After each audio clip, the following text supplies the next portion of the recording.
ಬದುಕಿರುವಷ್ಟು ಕಾಲ ಖುಷಿಯಿಂದ ಇದ್ದು ನಮ್ಮ ಸುತ್ತಮುತ್ತಲಿನವರಿಗೂ ಖುಷಿ ಹಂಚಿ ಅವನು ಕರೆದಾಗ ಹೋಗಬೇಕಷ್ಟೇ ಎಂದು ಸುಭಾಷಿತವನ್ನು ನೆನಪಿಸಿಕೊಳ್ಳುತ್ತಾ ಕಾರ್ಯಕ್ರಮದ ಆರಂಭವನ್ನು ನಾಡಗೀತೆಯೊಂದಿಗೆ ಆರಂಭಿಸಲಿದ್ದಾರೆ ನಮ್ಮ ವಿದ್ಯಾರ್ಥಿಗಳು.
इजनी राहुल पुदुकुल्लेडर ओके कल्लेच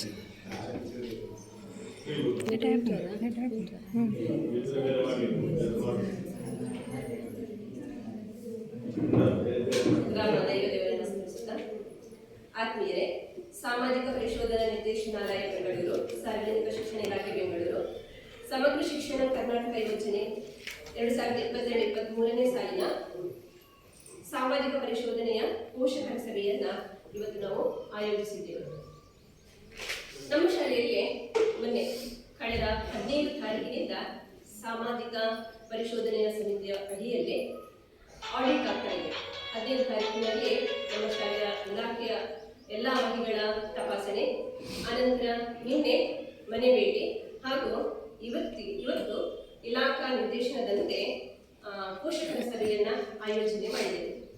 ಈ ಸಭೆಯ ಅಧ್ಯಕ್ಷತೆಯನ್ನು ವಹಿಸಿಕೊಂಡಂತಹ ನಮ್ಮ ಶಾಲಾ SDLC ಅಧ್ಯಕ್ಷರಾದ ಶ್ರೀ ಯಶೋಧ ಬಂಗೇರ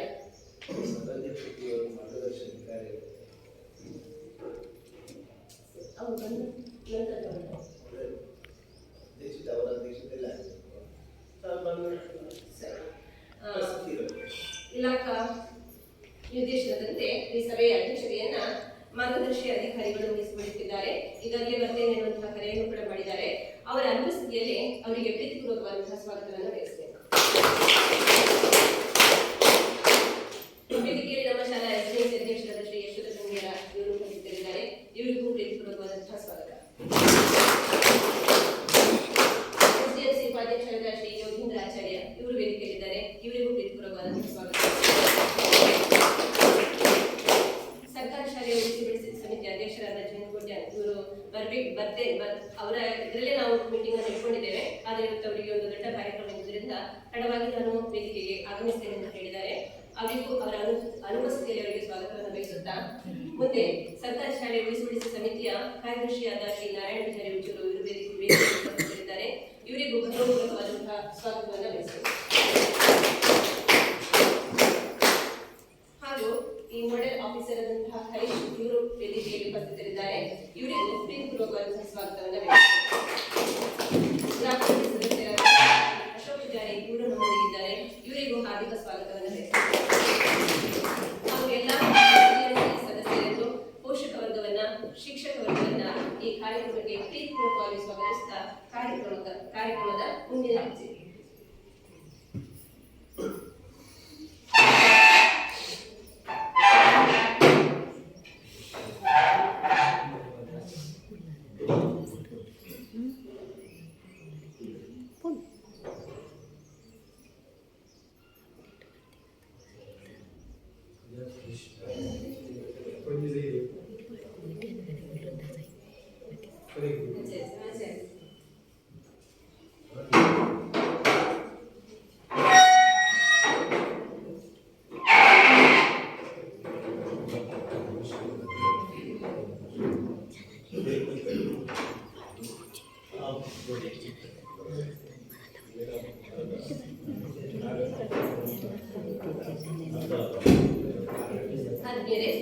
ನಾವು ಈ ಸಾಮಾಜಿಕ ಪರಿಶೋಧನಾ ಸಮಿತಿಯಿಂದ ನಡೆಯುವಂತಹ ಕಾರ್ಯಕ್ರಮ ಮಾತ್ರ ಅಲ್ಲದೆ ನಮ್ಮ ಇಲಾಖೆಯ 2-3 ಕಾರ್ಯಕ್ರಮಗಳನ್ನ ನಾವು ಶಾಲೆಯಲ್ಲಿ ಹಮ್ಮಿಕೊಂಡಿದ್ದೇವೆ.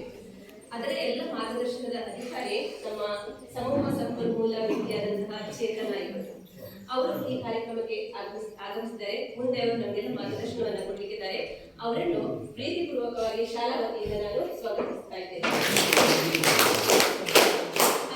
ಕಾರ್ಯಕ್ರಮದಲ್ಲಿ ಮೊನ್ನೆಯಿಂದ ನಮ್ಮೊಂದಿಗೆ ಇದ್ದಂತಹ ನನ್ನ ಸಹೋದರಿಯರಾದಂತಹ ಶ್ವೇತಾ ಮತ್ತು ಅಮಿತಾ ಇವರನ್ನು ಕೂಡ ಪ್ರೀತಿಪೂರ್ವಕವಾಗಿ ಈ ಕಾರ್ಯಕ್ರಮಕ್ಕೆ ಸ್ವಾಗತಿಸುತ್ತಾ ಎಲ್ಲರಿಗೂ ಮತ್ತೊಮ್ಮೆ ಶುಭ ಸ್ವಾಗತ.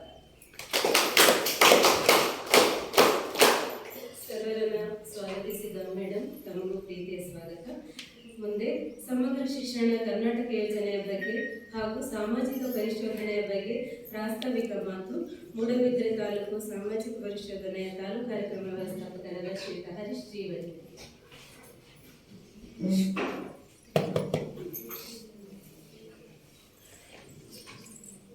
ಎಲ್ಲರಿಗೂ ಬೆಳಗಿನ ವಂದನೆಗಳನ್ನು ಸಲ್ಲಿಸುತ್ತಾ ಈ ಒಂದು ಸಭೆಯಲ್ಲಿ ಇವತ್ತು ನಾವು ಸಮಗ್ರ ಶಿಕ್ಷಣ ಕರ್ನಾಟಕ ಯೋಜನೆಯ ಪೋಷಕರ ಸಭೆಯನ್ನು ನಾವಿವತ್ತು ಶಾಲೆಯಲ್ಲಿ ಹಮ್ಮಿಕೊಂಡಿದ್ದೇವೆ. ಈ ಒಂದು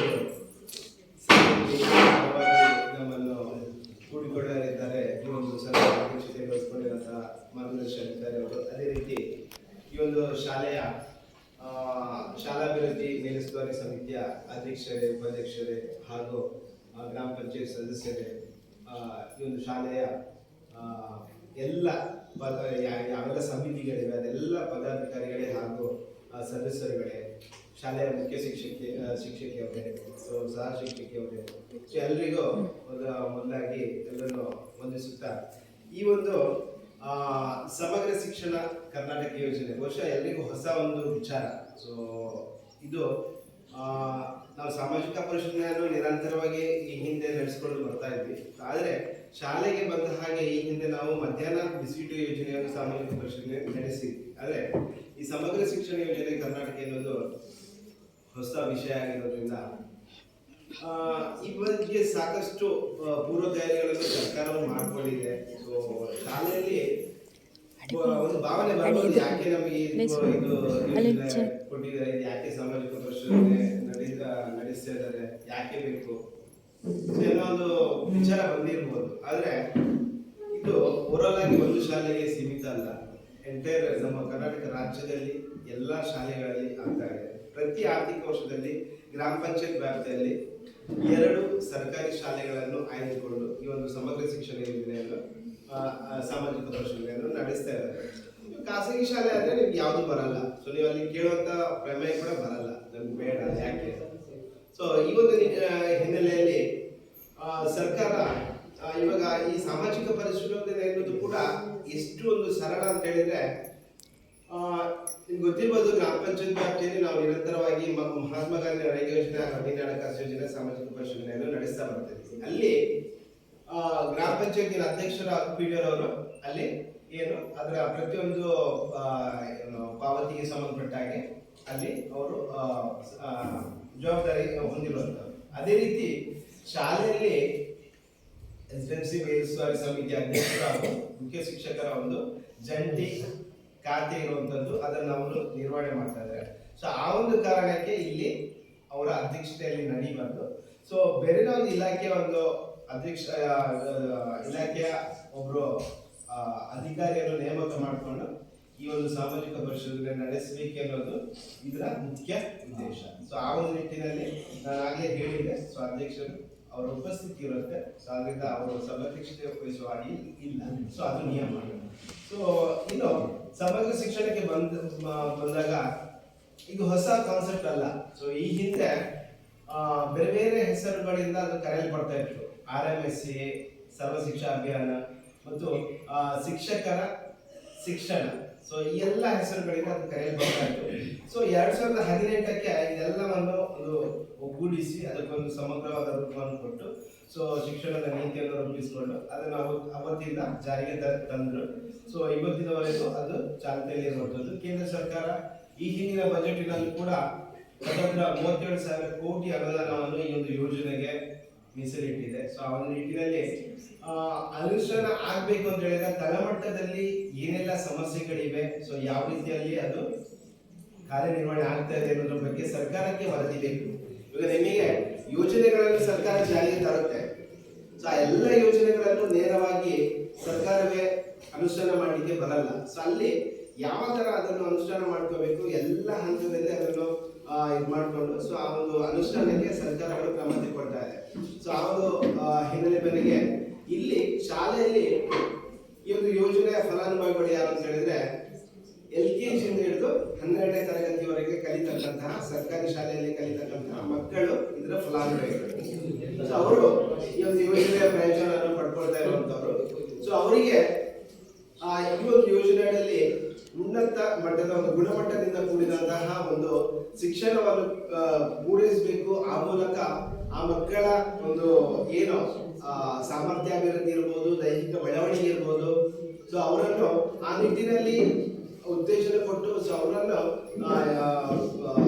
ಅವರ ಒಂದು ಮುಂದಿನ ವೃತ್ತಿ ಜೀವನವನ್ನು ಅವರ ಆಯ್ಕೆ ಮಾಡಿಕೊಳ್ಳುವ ಸಂದರ್ಭ ಬಂದಾಗ ಪ್ರತಿಯೊಂದು ಸರ್ಕಾರಿ ಶಾಲೆಯಲ್ಲಿ ಕಲಿತಕ್ಕಂತಹ ಯಾವ ಒಬ್ಬ ವಿದ್ಯಾರ್ಥಿ ಕೂಡ ಸೊ ಬೇರೆಯವರಿಗೆ ಅಂದ್ರೆ ಖಾಸಗಿ ಶಾಲೆಯಲ್ಲಿ ಕಲಿತಕ್ಕಂತಹ ಮಕ್ಕಳಿಗೆ ಸೊ ಅವರಿಗಿಂತ ಹಿಂದೆ ಉಳಿಬಾರದು ಎನ್ನುವ ನಿಟ್ಟಿನಲ್ಲಿ ಒಂದು ನೀತಿಯನ್ನು ಇದರಲ್ಲಿ ಅಳವಡಿಸಿಕೊಂಡು ಅದನ್ನು ಕಾರ್ಯರೂಪಕ್ಕೆ ಇವತ್ತು ಕೂಡ ತರಲಿಕ್ಕೆ ಸೊ ಯೋಜನೆಗಳು ರೂಪಿಸಿಕೊಂಡು ಅದನ್ನು ಮಾಡ್ತಾ ಇದ್ದಾರೆ. ಸೊ ಆ ಒಂದು ನಿಟ್ಟಿನಲ್ಲಿ ಕೇಂದ್ರ ಸರ್ಕಾರದ ಪ್ರಾಯೋಜಕತ್ವದ ಯಾವುದೇ ಒಂದು ಯೋಜನೆಗಳು ಕೂಡ ಅದು ಮುಂದಿನ ಹಂತದಲ್ಲಿ ಸಾಮಾಜಿಕ ಪರಿಶೀಲನೆಗೆ ಒಳಪಡಬೇಕಾಗಿರೋದು ಕಡ್ಡಾಯ ಇರುವಂಥದ್ದು. ಸೊ ಆ ಒಂದು ನಿಟ್ಟಿನಲ್ಲಿ ತಮ್ಮ ಶಾಲೆಯಲ್ಲಿ ಕೂಡ ಕಳೆದ ಒಂದು 2-3 ದಿನಗಳಿಂದ ಈ ಒಂದು ಪ್ರಕ್ರಿಯೆ ನಡೆದಿದೆ. ಸೊ ಇಲ್ಲಿ ಆ ಯೋಜನೆ ಬಗ್ಗೆ ನಿಮಗೆ ಜಾಸ್ತಿ ತಲೆ ಕೆಡಿಸಿಕೊಳ್ಳುವಂತಹ ಇದಿಲ್ಲ. ಯಾಕಂತ ಹೇಳಿದ್ರೆ ಇಲ್ಲಿ ಮಕ್ಕಳಿಗೆ LKG ಇಂದ ಹಿಡಿದು ಹಂತವಾದ ಶಿಕ್ಷಣ ಸಿಗುತ್ತೆ. ಅಂದ್ರೆ LKG ನಂತರ ಪ್ರಾಥಮಿಕ ಶಿಕ್ಷಣ ಇರ್ಬೋದು, ಪ್ರೌಢಶಾಲಾ ಶಿಕ್ಷಣ ಇರ್ಬೋದು, ನಂತರ ಪದವಿ ಪೂರ್ವ ಶಿಕ್ಷಣ ಇರ್ಬೋದು. ಸೊ ಎಲ್ಲ ಹಂತ ಏನು ಶಿಕ್ಷಣ ಮಕ್ಕಳಿಗೆ ಸಿಗ್ತಾ ಇದೆ. ಸೊ ಆ ಹಂತವರು ಶಿಕ್ಷಣ ಸಿಕ್ಕಾಗ ಮಕ್ಕಳ ಬೆಳವಣಿಗೆ ಕೂಡ ಆಗ್ತಾ ಬರುತ್ತೆ. ಸೊ ಆ ಮಕ್ಕಳು ಶಾಲೆಯಲ್ಲಿ ಬಂದಾಗ ಯಾವುದೇ ರೀತಿಯ ಒಂದು ಜಾತಿ ಭೇದ ಭಾವ ಇಲ್ಲದೆ, ಲಿಂಗ ತಾರತಮ್ಯವಿಲ್ಲದೆ ಸೊ ಅವರನ್ನು ತೊಡಗಿಸಿಕೊಂಡು ಸೊ ಅವರಿಗೆ ಏನು ಗುಣಮಟ್ಟದ ಶಿಕ್ಷಣ ಸಿಗ್ತಾ ಇದೆ, ಸೊ ಆ ಒಂದು ಗುಣಮಟ್ಟದ ಶಿಕ್ಷಣ ಪಡೆಯುವ ಜೊತೆಗೆ ತಾವು ಕಲಿತಂತಹ ಶಾಲೆಗೆ ಒಂದು ಒಳ್ಳೆಯ ಫಲಿತಾಂಶವನ್ನು ಕೂಡ ತರುವಂಥದ್ದು ಕೂಡ ಇಲ್ಲಿ ಮುಖ್ಯ ಉದ್ದೇಶ ಆಗಿರುವಂಥದ್ದು. ಸೊ ಆ ನಿಟ್ಟಿನಲ್ಲಿ ಮಕ್ಕಳಿಗೆ ಸೊ ಪ್ರೌಢಶಾಲಾ ಅಂದ್ರೆ ಪ್ರಾಥಮಿಕ ಶಾಲೆ ಶಿಕ್ಷಣ ಪಡೆದ ನಂತರ ಅವರು ಪ್ರೌಢಶಾಲೆ ಹಂತಕ್ಕೆ ಬರುವಾಗ ಅವರಲ್ಲಿ ಅಲ್ಲಿ ಅನೇಕ ಬದಲಾವಣೆಗಳನ್ನು ನಾವು ತಿಳ್ಕೊಳ್ಳಿಕ್ಕೆ ಅವಕಾಶ ಇರುತ್ತೆ. ಮುಖ್ಯವಾಗಿ ಈ ಎಲ್ಲ ಬದಲಾವಣೆಗಳನ್ನು ಬಹಳಷ್ಟು ಹತ್ತಿರದಿಂದ ನೋಡುವವರು ಮಕ್ಕಳ ಪೋಷಕರು. ಸೊ ಮಕ್ಕಳ ಆ ಪೋಷಕರು ಏನಾಗುತ್ತೆ ಅಂತ ಹೇಳಿದ್ರೆ ತಮ್ಮ ಮಗುವಿನಲ್ಲಿ ಯಾವುದೇ ಒಂದು ವಿಚಾರದ ಬಗ್ಗೆ ಅವನಿಗೆ ಅಭಿರುಚಿ ಅಥವಾ ಒಂದು ಆಸಕ್ತಿ ಬರ್ತಾರೆ ಅಂತ ಹೇಳಿದ್ರೆ ಆ ಒಂದು ಆಸಕ್ತಿಯನ್ನು ಬಹಳ ಹತ್ತಿರದಿಂದ ಗಮನಿಸಿ ಅದನ್ನು ಮತ್ತೆ ಮುಂದಿನ ಹಂತದಲ್ಲಿ ಶಾಲೆಯಲ್ಲಿ ಸಂಬಂಧಪಟ್ಟ ಶಿಕ್ಷಕರಿಗೆ ಆ ಒಂದು ವಿಚಾರದ ಬಗ್ಗೆ ನೀವು ಮಾಹಿತಿ ಕೊಟ್ಟಾಗ ಮತ್ತೆ ಮುಂದೆ ಶಾಲೆಯಲ್ಲಿ ಆ ಶಿಕ್ಷಕರು ಕೂಡ ಆ ಮಗುವಿನ ಬಗ್ಗೆ ಬಹಳ ಕಾಳಜಿ ವಹಿಸಿ ಅವನಿಗೆ ಯಾವ ತರ ಶಿಕ್ಷಣದ ಅಗತ್ಯತೆ ಇದೆ ಮತ್ತು ಯಾವ ತರ ನಾವು ಅವನಿಗೆ ಆ ಒಂದು ಸಹಕಾರ ಕೊಡ್ಬೇಕು ಅಥವಾ ಉತ್ತೇಜನ ಕೊಡ್ಬೇಕು ಅವನಿಗೆ ಆಸಕ್ತಿ ಇರುವಂತ ಒಂದು ವಿಷಯದಲ್ಲಿ ಅಂತ ಹೇಳಿ ಅವರಿಗೆ ಒಂದು ತೀರ್ಮಾನ ತಗೊಳ್ಳಿಕ್ಕೆ ಬರುತ್ತೆ. ಸೊ ಇಲ್ಲದೆ ಹೋದಾಗ ಸೊ ಅಲ್ಲಿ ಯಾವುದೇ ರೀತಿಯ ಒಂದು ಮಕ್ಕಳಲ್ಲಿ ವಿಶೇಷ ಅಭಿರುಚಿಗಳನ್ನು ಅವರು ಪಡ್ಕೊಂಡ್ರು ಕೂಡ ಅದಕ್ಕೆ ಸಮಯಕ್ಕೆ ಸರಿಯಾಗಿ ಅವರಿಗೆ ಒಂದು ಉತ್ತೇಜನ ಸಿಗದೆ ಹೋದ್ರೆ ಆ ಮಕ್ಕಳು ಮತ್ತೆ ಅದನ್ನು ಮುಂದುವರಿಸಿಕೊಂಡು ಹೋಗಲ್ಲ. ಸೊ ಈ ಒಂದು ನಿಟ್ಟಿನಲ್ಲಿ ಮಕ್ಕಳಿರ್ಬೋದು, ಮಕ್ಕಳ ಪೋಷಕರಿರ್ಬೋದು ಮತ್ತು ಶಾಲೆಯ ಶಿಕ್ಷಕರಿರ್ಬೋದು, ಸೊ ಇವೆಲ್ಲ ಈ ಮೂರು ಮಧ್ಯ ಕೊಡುಗೆ ಬಹಳಷ್ಟು ಮುಖ್ಯವಾಗಿದೆ. ಸೊ ಆ ಒಂದು ನಿಟ್ಟಿನಲ್ಲಿ ಕೂಡ ಸಮಗ್ರ ಶಿಕ್ಷಣವನ್ನು ರೂಪಿಸಲಾಗಿದೆ. ಇಲ್ಲೊಂದು ವಿಚಾರ ಹೇಳಬೇಕಿರುತ್ತೆ. ಯಾಕಂದ್ರೆ ನಮ್ಮ ಮಕ್ಕಳ ಪೋಷಕರು ಗ್ರಾಮೀಣ ಭಾಗದಲ್ಲಿ ಇವಾಗ ನಮಗೆ ಸರ್ಕಾರಿ ಶಾಲೆ ಬಹಳಷ್ಟು ಪ್ರಾಮುಖ್ಯತೆ ಪಡ್ಕೊಂಡಿರುವಂತದ್ದು ಗೊತ್ತಿದೆ ನಮಗೆ. ಈ ಗ್ರಾಮೀಣ ಭಾಗದ ಜನರಿಗೆ ಸೊ ಅವರ ಒಂದು ದೈನಂದಿನ ಜೀವನವನ್ನು ನಿರ್ವಹಿಸಿಕೊಂಡು ಮಕ್ಕಳ ಒಂದು ಶಿಕ್ಷಣವನ್ನು ಕೊಡೋದ್ರ ಜೊತೆಗೆ ಎರಡನ್ನೂ ನಿಭಾಯಿಸಿಕೊಂಡು ಹೋಗ್ಲಿಕ್ಕೆ ತುಂಬಾನೇ ಕಷ್ಟ ಇರುತ್ತೆ. ಸೊ ಅಂತಹ ಸಂದರ್ಭದಲ್ಲಿ ಗ್ರಾಮೀಣ ಭಾಗದ ಜನರು ಮಕ್ಕಳನ್ನು ಸರ್ಕಾರಿ ಶಾಲೆಗೆ ಸೇರಿಸ್ತಾರೆ. ಅಲ್ಲಿ ಸರ್ಕಾರಿ ಶಾಲೆಗೆ ಸೇರಿಸುವುದು ಮಾತ್ರ ಅವರ ಜವಾಬ್ದಾರಿ ಅಲ್ಲ, ಮತ್ತೆ ಮುಂದೆ ಆ ಪ್ರತಿಯೊಂದು ಹಂತದಲ್ಲಿ ಕೂಡ ಮಕ್ಕಳ ಪೋಷಕರು ಸೊ ಅಲ್ಲಿ ಅವರನ್ನು ತೊಡಗಿಸಿಕೊಂಡು ಅವರ ಮಕ್ಕಳನ್ನು ದೈನಂದಿನ ಚಟುವಟಿಕೆ ಇರ್ಬೋದು ಅಥವಾ ಎಲ್ಲ ಆಗುವಗಳಲ್ಲಿ ನಿರಂತರವಾಗಿ ಗಮನಿಸಿದಾಗ ಮಾತ್ರ ಅಲ್ಲಿ ಒಳ್ಳೆಯ ಒಂದು ಫಲಿತಾಂಶವನ್ನು ನಾವು ನಿರೀಕ್ಷೆ ಮಾಡಲಿಕ್ಕೆ ಸಾಧ್ಯತೆ ಇರುತ್ತೆ. ಸೊ ಇಲ್ಲಿ ಮತ್ತೊಂದು ವಿಚಾರ ಗಮನಿಸುವುದು ಅಂತ ಹೇಳಿದ್ರೆ ನಮಗೆ ಈ ಖಾಸಗಿ ಶಿಕ್ಷಣಗಳ ಬಗ್ಗೆ ಜಾಸ್ತಿ ಒಲವು. ಸೊ ಎಲ್ಲರೂ ನಮ್ಮ ಮಗು ಇಂಗ್ಲಿಷ್ ಮೀಡಿಯಂ ಅಲ್ಲಿ ಕಲಿಬೇಕು. ಇವಾಗ ಸರ್ಕಾರಿ ಶಾಲೆಗಳಲ್ಲಿ ಕೂಡ ಅದಕ್ಕೆ ಈಗ ಪ್ರಾರಂಭ ಆಗಿದೆ ಕೆಲವೊಂದು ಕಡೆ, ಅದಕ್ಕೆ ಪೂರ್ತಿಯಾಗಿ ಮನ್ನಣೆ ಸಿಕ್ಕಿಲ್ಲ. ಸೊ ಮುಂದಿನ ದಿನಗಳಲ್ಲಿ ಅದು ಕೂಡ ಬದಲಾವಣೆ ಆಗುತ್ತೆ. ಸೊ ಆ ಬದಲಾವಣೆಗಳು ಆಗ್ಬೇಕು ಅಂತ ಹೇಳಿದ್ರೆ ಇಂತಹ ವರದಿಗಳು ಕೂಡ ಸರ್ಕಾರಕ್ಕೆ ಬಹಳಷ್ಟು ಪೂರಕ ಆಗಿದೆ. ಸೊ ಅಲ್ಲಿ ಏನಾಗುತ್ತೆ, ಸರ್ಕಾರಿ ಶಾಲೆಯಲ್ಲಿ ನಮಗೆ ಸಂಬಂಧಪಟ್ಟ ಶಿಕ್ಷಕರು ಏನಿರ್ತಾರೆ ಅವರೆಲ್ಲ ವೃತ್ತಿಪರ ಶಿಕ್ಷಕರು.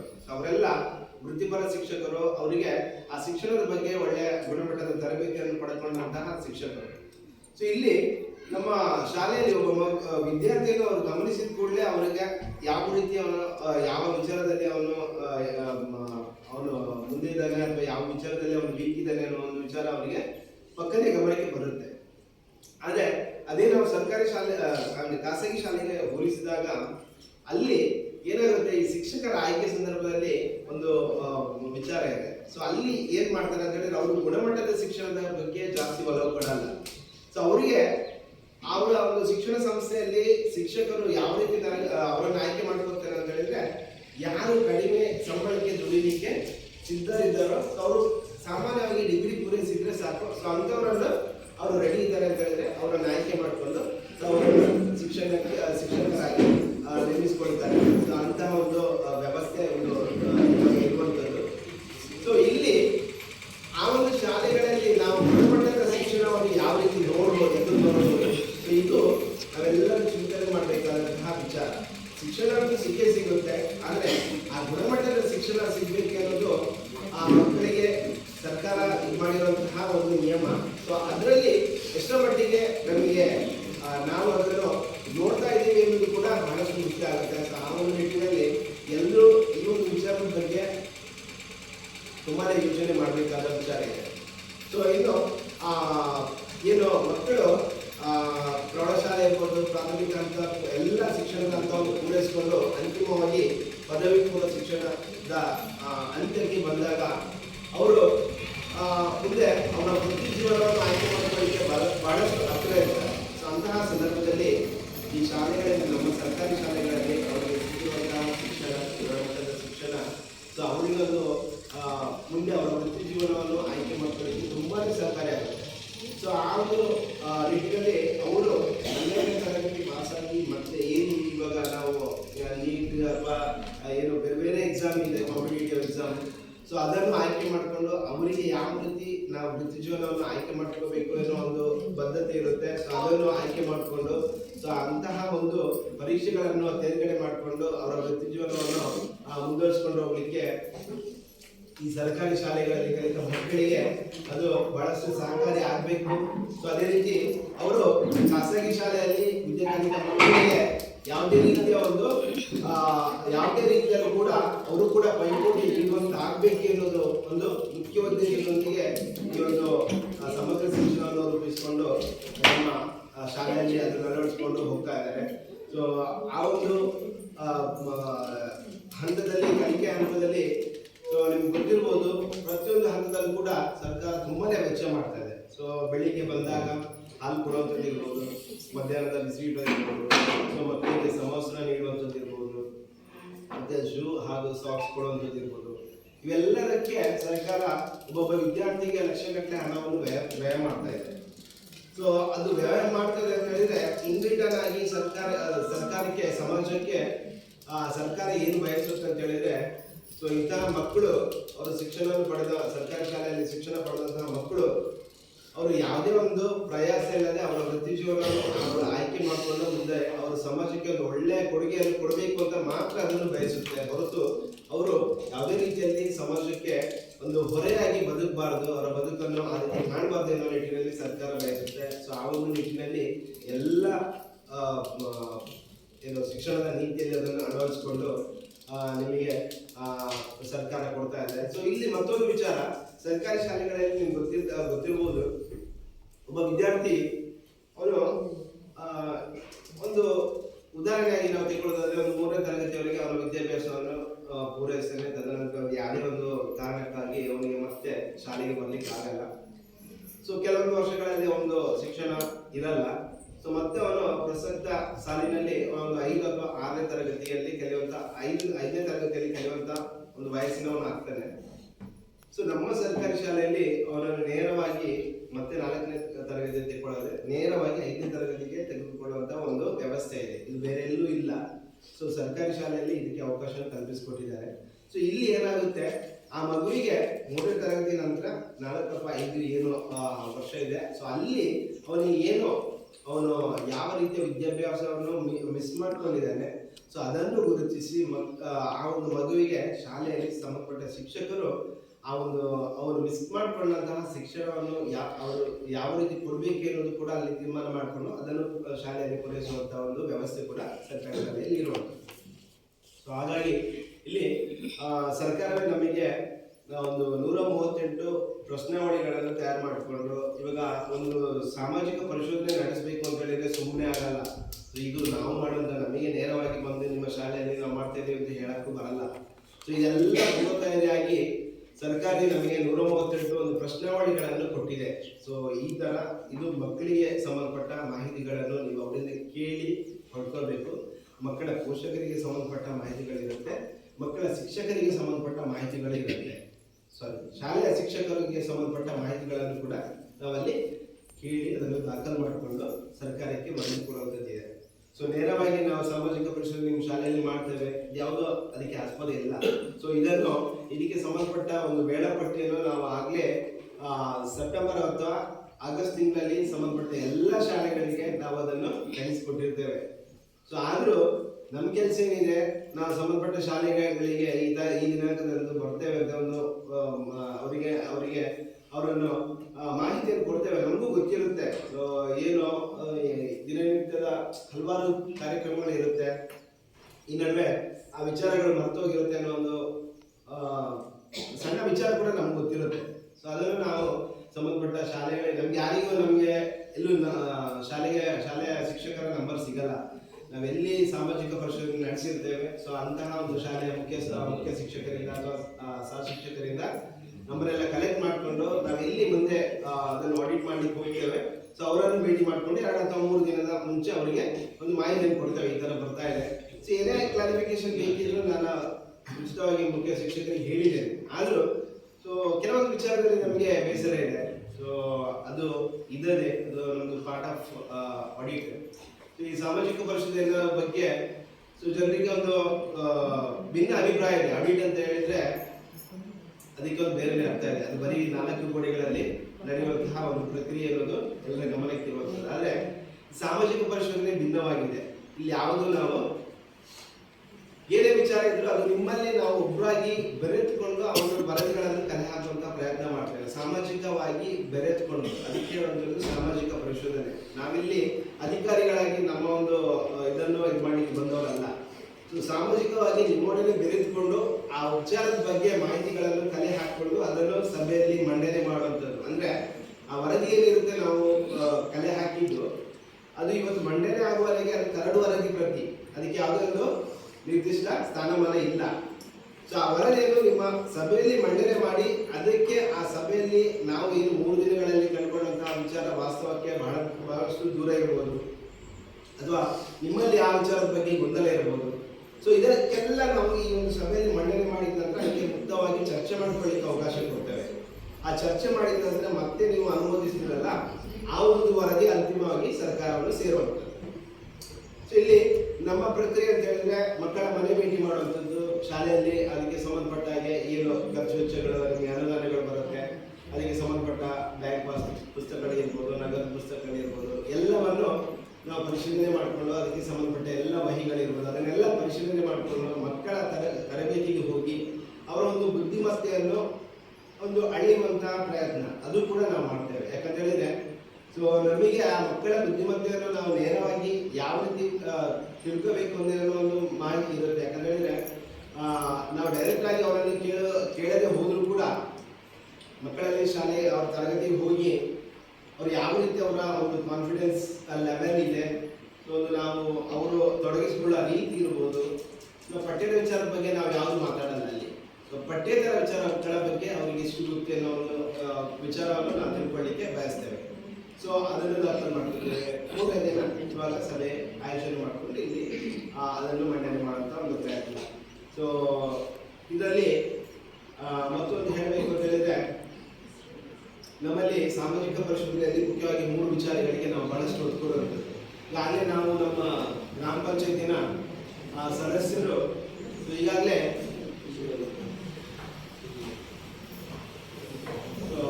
ಹಾಗೆ ತಿಳಿಸಿದಂತೆ ನಮ್ಮ ಒಂದು ಸಭೆಯ ಮಾರ್ಗದರ್ಶಿ ಅಧಿಕಾರಿಗಳು ಕೂಡ ನಮ್ಮನ್ನು ಸೇರ್ತಾ ಇದ್ದಾರೆ.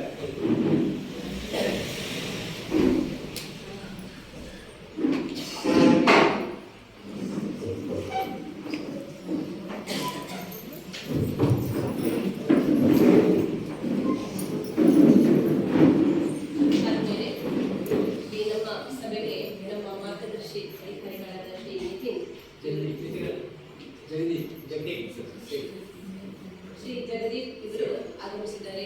ಇವರಿಗೆ ನಮ್ಮ ನಿಮ್ಮಲ್ಲರ ಪರವಾಗಿ ಪ್ರೀತಿಪೂರ್ವಕವಾದಂತಹ ಸ್ವಾಗತ. ವೇದಿಕೆಯಲ್ಲಿ ನಮ್ಮ ಗ್ರಾಮ ಪಂಚಾಯತ್ ಉಪಾಧ್ಯಕ್ಷರಾದ ಶ್ರೀ ಶಿವರಾಜ್ ಹೆಗಡೆ ಇವರು ಕೂಡ ಉಪಸ್ಥಿತರಿದ್ದಾರೆ. ಇವರಿಗೂ ಪ್ರೀತಿಪೂರ್ವಕವಾದಂತಹ ಸಮಿತಿಯ ಅಧ್ಯಕ್ಷೆಯಾದಂತಹ ಸುರೇಖಾ ಹೆಗಡೆ ಇವರು ಕೂಡ ಉಪಸ್ಥಿತರಿದ್ದಾರೆ. ಇವರಿಗೂ ಪ್ರೀತಿಪೂರ್ವಕವಾದಂತಹ ಸ್ವಾಗತವನ್ನು ಬಯಸುತ್ತಾರೆ.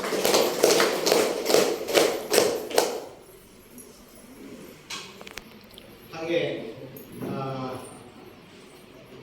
ಸಾಮಾಜಿಕ ಪರಿಶೋಧನೆ ಬಗ್ಗೆ ಇಲ್ಲಿ ಪಾರದರ್ಶಕತೆ, ಉತ್ತರದಾಯಿತ್ವ ಮತ್ತು ಜನರ ಸಹಭಾಗಿತ್ವ ಈ 3 ವಿಚಾರಗಳ ಬಗ್ಗೆ ನಾವು ಬಹಳಷ್ಟು ಒತ್ತು ಕೊಡ್ತೇವೆ. ಪಾರದರ್ಶಕತೆ ಅಂತ ಹೇಳಿದ್ರೆ ಏನಿಲ್ಲ, ನೇರವಾಗಿ ಏನು ವರದಿ ಇದೆ ಅದನ್ನು ನೇರವಾಗಿ ನಿಮ್ಮ ಮುಂದೆ ಇಡುವಂತಹ ಪ್ರಯತ್ನ. ಇಲ್ಲಿ ಯಾವುದೇ ರೀತಿಯ ಒಂದು ಫಿಲ್ಟರ್ ಇಲ್ಲದೆ ಅದನ್ನು ಪ್ರೆಸೆಂಟ್ ಮಾಡುವಂಥದ್ದು. ಸೊ ಅದನ್ನು ಎಲ್ಲ ಹಂತದಲ್ಲಿ ಗ್ರಾಮ ಪಂಚಾಯತ್ ಇರ್ಬೋದು, ಸೊ ಎಲ್ಲ ಹಂತಗಳಲ್ಲಿ ನಾವು ಅದಕ್ಕೆ ಗರಿಷ್ಠ ಒತ್ತು ಕೊಟ್ಟು ಅದನ್ನು ನಾವು ನಿರ್ವಹಿಸ್ತಾ ಬರ್ತಾ ಇದ್ದೀವಿ. ಇನ್ನು 2ನೇದು ಉತ್ತರದಾಯಿತ್ವದ ಬಗ್ಗೆ.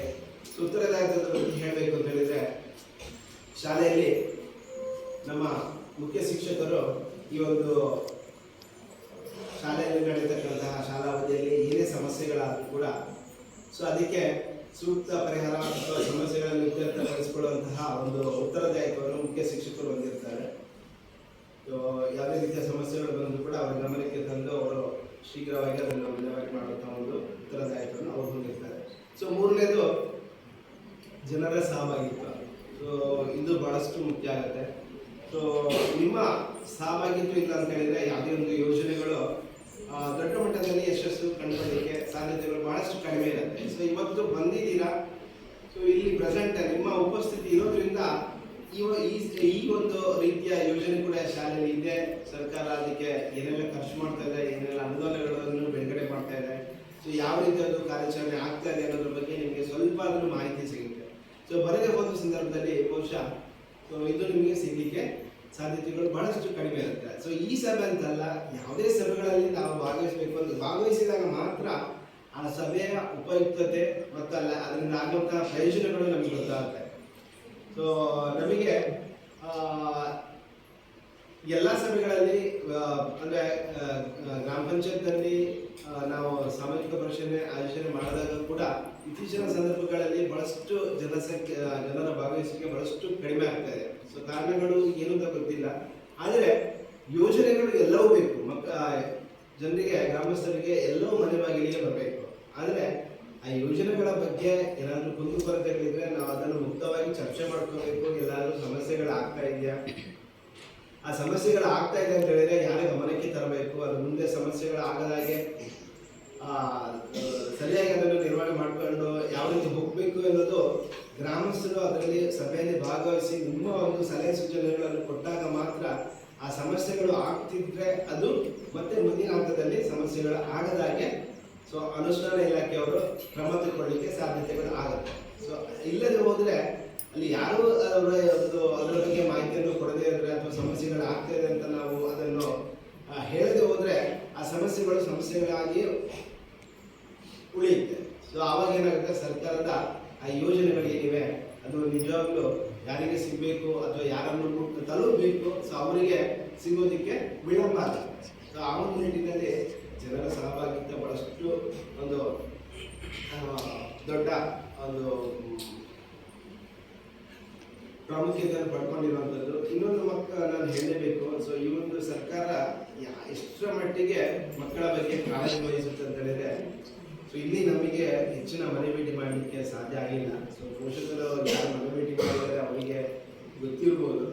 ಸೊ ಪ್ರತಿಯೊಂದು ಹಂತದಲ್ಲಿ ಕೂಡ ಮಕ್ಕಳ ಒಂದು ಸ್ವಯಂ ರಕ್ಷಣೆ ಬಗ್ಗೆ ಇರ್ಬೋದು, ಹೆಣ್ಣು ಮಕ್ಕಳ ಒಂದು ವಿಚಾರದ ಬಗ್ಗೆ ಇರ್ಬೋದು, ಅದನ್ನು ಬಹಳಷ್ಟು ಕೂಲಂಕುಷವಾಗಿ ಆ ವರದಿಯಲ್ಲಿ ಕೇಳ್ತಾ ಇದ್ದಾರೆ. ಅಂದರೆ ಹೆಣ್ಮಕ್ಕಳಿಗೆ ಸಂಬಂಧಪಟ್ಟ ಹಾಗೆ ಸೇಫ್ ಮತ್ತು ಅನ್ಸೇಫ್ ಟಚ್ ಬಗ್ಗೆ ಕೂಡ ಸರ್ಕಾರ ವರದಿ ಕೇಳ್ತಾ ಇದೆ. ಶಾಲೆಯಲ್ಲಿ ಮಕ್ಕಳಿಗೆ ಈ ಬಗ್ಗೆ ತಿಳಿಸ್ಕೊಟ್ಟಿದ್ದಾರಾ, ಸೊ ಅಥವಾ ಅದು ತಿಳಿಸ್ಕೊಡ್ಲೇಬೇಕು, ತಿಳಿಸ್ಕೊಡ್ಬೇಕಾಗಿರೋದು ಅವ್ರ ಕರ್ತವ್ಯ ಇದೆ. ಸೊ ಅದನ್ನು ತಿಳಿಸ್ಕೊಟ್ಟಿದ್ದಾರಾ, ಸೊ ಮಕ್ಕಳು ನಿಮ್ಮ ಬಗ್ಗೆ ಏನಾದರೂ ಸಮಸ್ಯೆಗಳಾದರೆ ಹೇಳ್ತಾ ಇದ್ದಾರಾ, ಸೊ ಇವೆಲ್ಲದರ ಬಗ್ಗೆ ಸರ್ಕಾರ ಅಲ್ಲಿ ವರದಿಗಳನ್ನು ಕೇಳ್ತಾ ಇದೆ.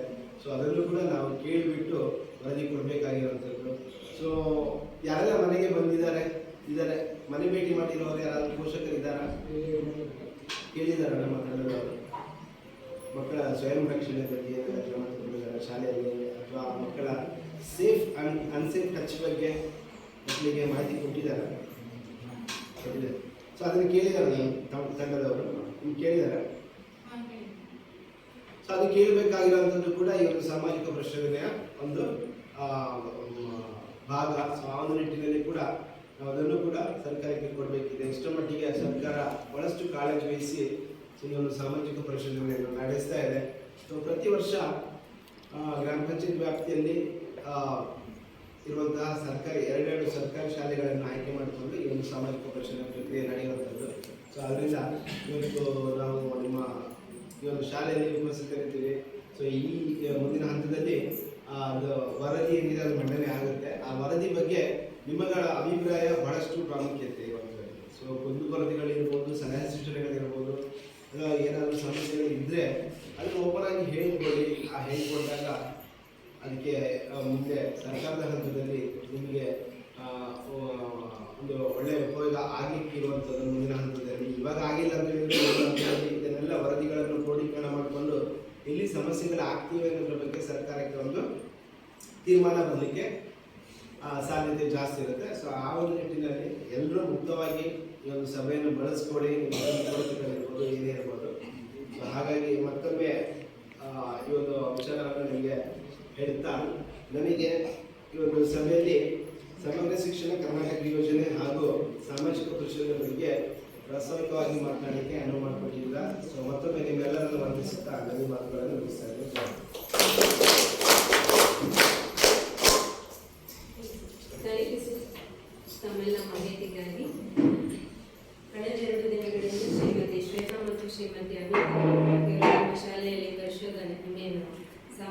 ಪರಿಶೋಧನೆಯನ್ನು ಮಾಡಿದ್ದಾರೆ. ಸೊ ಇದು ಸಮಗ್ರ ಶಿಕ್ಷಣ ಕರ್ನಾಟಕ ಯೋಜನೆಯ ಸಾಮಾಜಿಕ ಪರಿಶೋಧನಾ ವರದಿ ಮಂಡನೆ ಶ್ರೀಮತಿ ಶ್ವೇತಾ.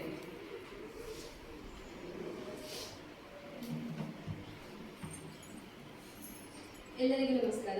ಸಮಗ್ರ ಶಿಕ್ಷಣ ಕರ್ನಾಟಕ ಯೋಜನೆಯ ಸಾಮಾಜಿಕ ಪರಿಶೋಧನಾ ವರದಿ ಮಂಡನೆ 2022-23ನೇ ಸಾಲಿನ ವಿದ್ಯಾರ್ಥಿಗಳ ದಾಖಲಾತಿ ಕುರಿತು 1ರಿಂದ 8ನೇ ತರಗತಿವರೆಗೆ 1ನೇ ತರಗತಿ 24 ಮಕ್ಕಳು, 2ನೇ ತರಗತಿ 27, 3ನೇ ತರಗತಿ 23, 4ನೇ ತರಗತಿ 18, 5ನೇ ತರಗತಿ 15, 6ನೇ ತರಗತಿ 10, 7ನೇ ತರಗತಿ 9, ಒಟ್ಟು 126 ಮಕ್ಕಳು.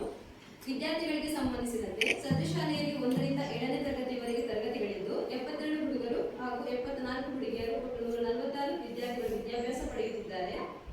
ಭೇಟಿಯ ದಿನದಂದು ಶಾಲಾ ದಾಖಲಾತಿಯಲ್ಲಿರುವ ಮಕ್ಕಳ ಸಂಖ್ಯೆಗೆ ಸಂಬಂಧಿಸಿದಂತೆ ದಿನಾಂಕ 15/2/2025ರಂದು ಒಟ್ಟು 128 ಮಕ್ಕಳು ಹಾಜರಾಗಿದ್ದು ಕಂಡುಬಂದಿರುತ್ತದೆ.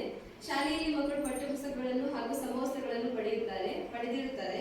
ಮಕ್ಕಳು ವಿದ್ಯಾರ್ಥಿ ವೇತನವನ್ನು ಪಡೆದಿರುತ್ತಾರೆ. ವಿದ್ಯಾರ್ಥಿಗಳ ಸರಾಸರಿ ಹಾಜರಾತಿ 80%ಕ್ಕಿಂತ ಹೆಚ್ಚಿರುವುದು ಕಂಡುಬಂದಿರುತ್ತದೆ. ಶಾಲೆಗೆ ಬರುವ ಮಾರ್ಗವು ಸುರಕ್ಷಿತವಾಗಿದೆ. ಮಕ್ಕಳನ್ನು ಅವರ ವಯಸ್ಸಿನ ಅನುಗುಣವಾಗಿ ತರಗತಿಗೆ ದಾಖಲಾತಿ ಮಾಡಿಕೊಳ್ಳಲಾಗಿದೆ. ವಿದ್ಯಾರ್ಥಿಗಳು ಶಾಲೆಗೆ ತಡವಾಗಿ ದಾಖಲಾದ ಪ್ರಕರಣಗಳು ಕಂಡುಬಂದಿರುವುದಿಲ್ಲ. ಎಲ್ಲ ಅಪೇಕ್ಷಣೀಯ ಮಕ್ಕಳಿಗೆ ವರ್ಗಾವಣೆ ಪ್ರಮಾಣ ಪತ್ರವನ್ನು ನೀಡಲಾಗಿದೆ. ಸೂಕ್ತ ದಾಖಲೆಗಳಿಲ್ಲದ ಕಾರಣ ದಾಖಲಾತಿಯನ್ನು ನಿರಾಕರಿಸಿದ ಪ್ರಕರಣಗಳು ಕಂಡುಬಂದಿರುವುದಿಲ್ಲ. ಮಕ್ಕಳನ್ನು ಯಾವುದೇ ಲೈಂಗಿಕ ಕಿರುಕುಳಕ್ಕೆ ಒಳಪಡಿಸದೆ ಉತ್ತಮ ರೀತಿಯಲ್ಲಿ ನಡೆಸಿಕೊಳ್ಳುತ್ತಿರುವುದು ಕಂಡುಬಂದಿದೆ. ಗುರುತಿಸಲ್ಪಟ್ಟ ವಿಶೇಷ ಅಗತ್ಯವುಳ್ಳ ಮಕ್ಕಳು ಶಾಲೆಯಲ್ಲಿ ದಾಖಲಾಗಿರುವುದು ಕಂಡುಬಂದಿರುವುದಿಲ್ಲ. ಶಿಕ್ಷಕರಿಗೆ ಸಂಬಂಧಿಸಿರುವುದು 2022-23ನೇ ಸಾಲಿನಲ್ಲಿ ಒಬ್ಬರು ಮುಖ್ಯ ಶಿಕ್ಷಕರು ಮತ್ತು 2 ಸಹ ಶಿಕ್ಷಕರು, 7 ಮಂದಿ ಅತಿಥಿ ಶಿಕ್ಷಕರು ಕಾರ್ಯನಿರ್ವಹಿಸುತ್ತಿದ್ದರು. ಕಲಾ ಶಿಕ್ಷಣಕ್ಕೆ ಅರೆಕಾಲಿಕ ಬೋಧಕರನ್ನು ಹಿರಿಯ ಪ್ರಾಥಮಿಕ ಶಾಲೆಯಲ್ಲಿ ನೇಮಕ ಮಾಡಿಲ್ಲ. ದೈಹಿಕ ಶಿಕ್ಷಣಕ್ಕೆ ಬೋಧಕರನ್ನು ಹಿರಿಯ ಪ್ರಾಥಮಿಕ ಶಾಲೆಯಲ್ಲಿ ನೇಮಕ ಮಾಡಿಲ್ಲ. ಶಿಕ್ಷಕರು ನಿಯಮಿತವಾಗಿ ಶಾಲೆಗೆ ಹಾಜರಾಗುತ್ತಾರೆ. ಶಿಕ್ಷಕರು ನಿಯತಕಾಲಿಕವಾಗಿ ಪೋಷಕರನ್ನು ಭೇಟಿ ಮಾಡಿ ಮಕ್ಕಳ ಹಾಜರಾತಿ, ಸಾಮರ್ಥ್ಯ ಹಾಗೂ ಕಲಿಕಾ ಪ್ರಗತಿಗಳ ಬಗ್ಗೆ ವಿಚಾರಿಸುತ್ತಾರೆ. ಪೂರ್ಣಾವಧಿಯ ಮುಖ್ಯ ಶಿಕ್ಷಕರನ್ನು ಹಿರಿಯ ಪ್ರಾಥಮಿಕ ಶಾಲೆಯಲ್ಲಿ ನೇಮಕ ಮಾಡಿರುತ್ತಾರೆ. ಶಿಕ್ಷಕರು ತರಗತಿ ಬೋಧನೆಯಲ್ಲಿ ಉತ್ತಮ ರೀತಿಯಲ್ಲಿ ತೊಡಗಿಸಿಕೊಳ್ಳುತ್ತಾರೆ. ಶಿಕ್ಷಕರು ಬೋಧನಾ ಕಾರ್ಯವನ್ನು ಹೊರತುಪಡಿಸಿ ವಿಪತ್ತು ಪರಿಹಾರ, ಚುನಾವಣೆ ಕಾರ್ಯದಲ್ಲಿ ತೊಡಗಿಸಿಕೊಳ್ಳುತ್ತಾರೆ. ಶಿಕ್ಷಕರು ಮತ್ತು ಮಕ್ಕಳ ಒಡನಾಟ ಉತ್ತಮವಾಗಿದ್ದು ಶಿಕ್ಷಕರು ಉತ್ತಮ ರೀತಿಯಲ್ಲಿ ಕಾರ್ಯನಿರ್ವಹಿಸುತ್ತಿರುವುದು ಕಂಡುಬಂದಿರುತ್ತದೆ. ಆಡಳಿತ ಮತ್ತು ಹಣಕಾಸಿಗೆ ಸಂಬಂಧಿಸಿದಂತೆ ಹಿರಿಯ ಪ್ರಾಥಮಿಕ ಶಾಲೆಯಲ್ಲಿ ವರ್ಷಕ್ಕೆ 250 ಕೆಲಸದ ದಿನಗಳಿವೆ. ಮಕ್ಕಳ ಮ್ಯಾಪಿಂಗ್ ಮತ್ತು ಜಾಡಿ ಹಿಡಿಯುವ ಕಾರ್ಯವನ್ನು ಮಾಡಲಾಗಿದೆ. ಪ್ರವೇಶ ಅರ್ಜಿ ಶುಲ್ಕ, ಕ್ಯಾಪಿಟೇಷನ್ ಶುಲ್ಕ, ಪ್ರವೇಶ ಶುಲ್ಕ ಮತ್ತು ಬೋಧನಾ ಶುಲ್ಕವನ್ನು ಪಾವತಿಸಿಕೊಳ್ಳಲಾಗಿಲ್ಲ. ಶಾಲಾ ಅಭಿವೃದ್ಧಿ ಮತ್ತು ಮೇಲುಸ್ತುವಾರಿ ಸಮಿತಿಯನ್ನು ರಚಿಸಲಾಗಿದೆ. ಎಸ್ಡಿಎಂಸಿ ಸದಸ್ಯರಲ್ಲಿ 4/3 ಸದಸ್ಯರು ಶಾಲೆಯಲ್ಲಿ ವ್ಯಾಸಂಗ ಮಾಡುತ್ತಿರುವ ಮಕ್ಕಳ ಪೋಷಕರಾಗಿದ್ದಾರೆ. ಎಸ್ಡಿಎಂಸಿ ಸದಸ್ಯರಲ್ಲಿ ಅರ್ಧದಷ್ಟು ಮಹಿಳೆಯರಿದ್ದಾರೆ. ಪ್ರತಿ ತಿಂಗಳು ಎಸ್ಡಿಎಂಸಿಯ ಸಭೆಗಳು ನಡೆಯುತ್ತದೆ. ಎಸ್ಡಿಎಂಸಿಯು ಶಾಲಾ ಅಭಿವೃದ್ಧಿ ಯೋಜನೆಯನ್ನು ಸಿದ್ಧಪಡಿಸಿದೆ. ಎಸ್ಡಿಎಂಸಿಯು ಶಾಲೆಯ ಮೇಲುಸ್ತುವಾರಿಯನ್ನು ಮಾಡುತ್ತದೆ. ಎಸ್ಡಿಎಂಸಿಯ ಸದಸ್ಯರಿಗೆ ಅವರು ಎಸ್ಡಿಎಂಸಿಯ ಸದಸ್ಯರೆಂಬ ಅರಿವು ಇದೆ. 2022-23ನೇ ಸಾಲಿನಲ್ಲಿ ಕ್ಷೇತ್ರ ಶಿಕ್ಷಣಾಧಿಕಾರಿಗಳು 1 ಬಾರಿ ಮತ್ತು ಕ್ಲಸ್ಟರ್ ಸಂಪನ್ಮೂಲ ವ್ಯಕ್ತಿ 2 ಬಾರಿ ಶಾಲೆಗೆ ಭೇಟಿ ನೀಡಿರುತ್ತಾರೆ. ಕ್ರೀಡೆ ಮತ್ತು ಗ್ರಂಥಾಲಯಕ್ಕೆ 2022-23ನೇ ಸಾಲಿನಲ್ಲಿ ಯಾವುದೇ ಅನುದಾನ ಬಂದಿರುವುದಿಲ್ಲ. ಶಾಲೆಗೆ ಅನುದಾನ ಬಿಡುಗಡೆಯಾದ ಮತ್ತು ಬಳಕೆಯಾದ ವಿವರ: ಆರಂಭಿಕ ಶುಲ್ಕ 1/4/2022 34,650 ಅನುದಾನ. ನೀರು ಮತ್ತು ಸ್ವಚ್ಛತೆಯ ಅನುದಾನ 8,000. ಸುಸಾಕ್ಸ್ ಅನುದಾನ 34,025. ಸಾದಿಲ್ವಾರು ಅನುದಾನ 7,500. ಶಾಲಾ ಅನುದಾನ 1,250. ಬಡ್ಡಿ ಜಮೆ 830. ಒಟ್ಟು 51,805 ಅನುದಾನ. ಖರ್ಚು: ಶಾಲಾ ಸ್ವಚ್ಛತೆ ಖರ್ಚು 18,850. LKG UKGಗೆ ನೆಲದ ಹಾಸು 1,050. ಶಾಲಾ ಮಾಡಿನ ರಿಪೇರಿ 1,200. ಶಾಲಾ ಅಗತ್ಯ ಖರ್ಚು 6,017. ಸುಸಾಕ್ಸ್ ಖರೀದಿ 33,960. ವಿದ್ಯುತ್ ಸಂಪರ್ಕ ಖರ್ಚು 3,600. BO ಕಚೇರಿಗೆ 2021-22ನೇ ಸಾಲಿನ ಬಡ್ಡಿ ಹಣ ಪಾವತಿ 1,017. ಶಾಲಾ ಖರ್ಚು 6,433. ಒಟ್ಟು 72,127. ಅಂತಿಮ ಶುಲ್ಕ 31/3/2023 14,328.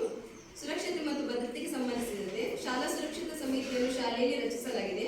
ರಾಷ್ಟ್ರೀಯ ವಿಪತ್ತು ನಿರ್ವಹಣಾ ಪ್ರಾಧಿಕಾರವು ಶಾಲಾ ಸುರಕ್ಷತೆ ಮತ್ತು ತುರ್ತು ಪರಿಸ್ಥಿತಿಯ ಸಿದ್ಧತೆಯ ಬಗ್ಗೆ ನೀಡುವ ಮಾರ್ಗಸೂಚಿಗಳನ್ನು ಕಾರ್ಯಗತಗೊಳಿಸಲಾಗಿದೆ. ಶಾಲೆಯಲ್ಲಿ ಪೋಷಕರು ಶಾಲಾ ಸುರಕ್ಷತೆಗೆ ಸಂಬಂಧಿಸಿದಂತೆ ತಿಳಿಸಲು ಸಲಹಾ ಪೆಟ್ಟಿಗೆ ಅಥವಾ ದೂರು ಪೆಟ್ಟಿಗೆ ಇದೆ. ಶಾಲಾ ಸುರಕ್ಷತೆಯನ್ನು ಶಾಲಾ ಆವರಣದ ಪ್ರಧಾನ ಸ್ಥಳದಲ್ಲಿ ಪ್ರದರ್ಶಿಸಲಾಗಿದೆ. ವಿದ್ಯುತ್ ತಂತಿಗಳನ್ನು ಮತ್ತು ಕೇಬಲ್ಗಳನ್ನು ಸರಿಯಾದ ಅರ್ಥಗಳೊಂದಿಗೆ ಇನ್ಸುಲೇಟ್ ಮಾಡಲಾಗಿದೆ. ಶಾಲೆಯಲ್ಲಿ ಅವಶ್ಯವಿರುವ ಪ್ರಥಮ ಚಿಕಿತ್ಸೆ ಔಷಧಿಗಳು ಲಭ್ಯವಿದ್ದು ಪ್ರಥಮ ಚಿಕಿತ್ಸೆ ಪೆಟ್ಟಿಗೆ ಇರುವುದು ಕಂಡುಬಂದಿರುವುದಿಲ್ಲ. ಅವಶ್ಯವಿದ್ದಾಗ ಅರ್ಹತೆ ಹೊಂದಿರುವ ಸಲಹೆಗಾರರು ಶಾಲೆಗೆ ಬಂದು ಸಲಹೆ ನೀಡಿರುತ್ತಾರೆ. ಮಕ್ಕಳು ಇತರರಿಂದ ಬೆದರಿಕೆಯನ್ನು, ಶೋಷಣೆಯನ್ನು ಮತ್ತು ಧರ್ಮ, ಜಾತಿ, ಲಿಂಗ, ಭಾಷೆ ಮತ್ತು ಅಂಗವೈಕಲ್ಯಗಳನ್ನು ಶಾಲೆಯು ಕಟ್ಟುನಿಟ್ಟಾಗಿ ಪರಿಗಣಿಸಿ ಕ್ರಮವನ್ನು ವಹಿಸುತ್ತದೆ. ಎಲ್ಲ ಶಿಕ್ಷಕರು ವೃತ್ತಿಪರ ಮಾರ್ಗದರ್ಶನ ಮತ್ತು ಸಮಾಲೋಚನೆ ಕೌಶಲ್ಯಗಳ ತರಬೇತಿಯನ್ನು ಪಡೆದಿರುತ್ತಾರೆ. ಹೆಣ್ಣು ಮಕ್ಕಳಿಗೆ ಸುರಕ್ಷತೆಯ ಬಗ್ಗೆ ಮಾಹಿತಿ ನೀಡಲಾಗಿದೆ. ಪೋಷಕರಿಗೂ ಇದರ ಮಾಹಿತಿಯನ್ನು ನೀಡಲಾಗಿದೆ.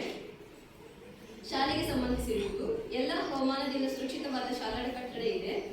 ಮುಖ್ಯ ಶಿಕ್ಷಕರಿಗೆ ಮತ್ತು ಸಹ ಶಿಕ್ಷಕರಿಗೆ ಒಂದೇ ಕೊಠಡಿ ಇರುವುದು ಕಂಡುಬಂದಿರುತ್ತದೆ. ಪ್ರತ್ಯೇಕ ಸಂಗ್ರಹಣಾ ಕೊಠಡಿ ಇಲ್ಲದಿರುವುದು ಖಾಲಿ ಇರುವ ತರಗತಿಗಳಲ್ಲಿ ಸಂಗ್ರಹಣಾ ಕೊಠಡಿಯನ್ನಾಗಿ ಪರಿವರ್ತಿಸಲಾಗಿದೆ. ಬಾಲಕ ಮತ್ತು ಬಾಲಕಿಯರಿಗೆ ಶೌಚಾಲಯ ವ್ಯವಸ್ಥೆ ಇದ್ದು ನೀರಿನ ವ್ಯವಸ್ಥೆ ಇರುತ್ತದೆ. ವಿಶೇಷ ಚೇತನ ಮಕ್ಕಳು ಬಳಸುವಂತಹ ಶೌಚಾಲಯ ವ್ಯವಸ್ಥೆ ಇರುತ್ತದೆ. ಕುಡಿಯುವ ನೀರಿನ ಗುಣಮಟ್ಟ ಉತ್ತಮವಾಗಿರುತ್ತದೆ. ಶಾಲೆಗೆ ವಿದ್ಯುತ್ ಸಂಪರ್ಕವಿದ್ದು ಎಲ್ಲಾ ಕೊಠಡಿಗಳಲ್ಲಿ ವಿದ್ಯುತ್ ಕಾರ್ಯನಿರ್ವಹಿಸುತ್ತದೆ. ಶಾಲಾ ಆವರಣದಲ್ಲಿ ಆಟದ ಮೈದಾನವಿದ್ದು ಭಾಗಶಃ ಒಂದು ಬದಿಯಲ್ಲಿ ಕಾಂಪೌಂಡ್ ಗೋಡೆ ಇದೆ. ಶಾಲೆಯು ಗ್ರಂಥಾಲಯವನ್ನು ಹೊಂದಿರುವುದಿಲ್ಲ. ಗ್ರಂಥಾಲಯಕ್ಕೆ ಸಂಬಂಧಿಸಿದ ಕಥೆ ಪುಸ್ತಕಗಳು ಮತ್ತು ಎಲ್ಲಾ ವಿಷಯದ ಪುಸ್ತಕಗಳಿವೆ. ಗ್ರಂಥಾಲಯದ ಪುಸ್ತಕಗಳ ಹಂಚಿಕೆಯನ್ನು ನಿರ್ವಹಿಸಲಾಗಿದೆ. ಕ್ರೀಡಾ ಸಾಮಗ್ರಿಗಳು ಶಾಲೆಯಲ್ಲಿ ಇದ್ದು ಮಕ್ಕಳಿಗೆ ನೀಡಲಾಗುತ್ತಿದೆ. ಪ್ರತಿ ತರಗತಿಯಲ್ಲಿ ಬೋಧನಾ ಕಲಿಕಾ ಸಾಮಗ್ರಿಗಳು ಲಭ್ಯವಿಲ್ಲ ಮತ್ತು ತರಗತಿಗಳಲ್ಲಿ ಪಾಠದ ಸಮಯದಲ್ಲಿ ಬಳಸಲಾಗುತ್ತಿದೆ. ಡಿಜಿಟಲ್ ಮೂಲ ಸೌಕರ್ಯಗಳು ಲಭ್ಯವಿದೆ. ತರಗತಿಯಲ್ಲಿ ಸ್ಮಾರ್ಟ್ ಕ್ಲಾಸ್ ನಡೆಸಲಾಗುತ್ತಿದೆ. ವ್ಯಾಘ್ರಹಿತ ದಿನವನ್ನು ತಿಂಗಳ 3ನೇ ಶನಿವಾರದಂದು ಆಚರಿಸಿಕೊಳ್ಳುತ್ತಾರೆ. ಪ್ರಯೋಗಕ್ಕೆ ಸಂಬಂಧಿಸಿದ ಸಾಮಗ್ರಿಗಳು ಲಭ್ಯವಿದ್ದು ಪ್ರತ್ಯೇಕ ಪ್ರಯೋಗಾಲಯ ಕೊಠಡಿ ಇರುವುದಿಲ್ಲ. ವಿಜ್ಞಾನ ಮತ್ತು ಗಣಿತಕ್ಕೆ ಸಂಬಂಧಿಸಿದ ಕಿಟ್ಗಳು ಲಭ್ಯವಿದ್ದು ತರಗತಿಗಳಲ್ಲಿ ಬಳಸಲಾಗುತ್ತಿದೆ. ಸ್ವಯಂ ರಕ್ಷಣಾ ತರಗತಿಗಳನ್ನು ಹೆಣ್ಣು ಮಕ್ಕಳಿಗೆ ನೀಡಲಾಗುತ್ತಿರುವುದು ಕಂಡುಬರುವುದಿಲ್ಲ. ಶಾಲೆಯಲ್ಲಿ ಘನತ್ಯಾಜ್ಯವನ್ನು ಪಂಚಾಯತ್ ವತಿಯಿಂದ ನೀಡಿರುವ ಕಸದ ಬುಟ್ಟಿ ಮೂಲಕ ವಿಲೇವಾರಿ ಮಾಡುತ್ತಿದ್ದು ದ್ರವ ತ್ಯಾಜ್ಯವನ್ನು ಗಿಡಗಳಿಗೆ ಹರಿಸಿ ವಿಲೇವಾರಿ ಮಾಡಲಾಗುತ್ತಿದೆ.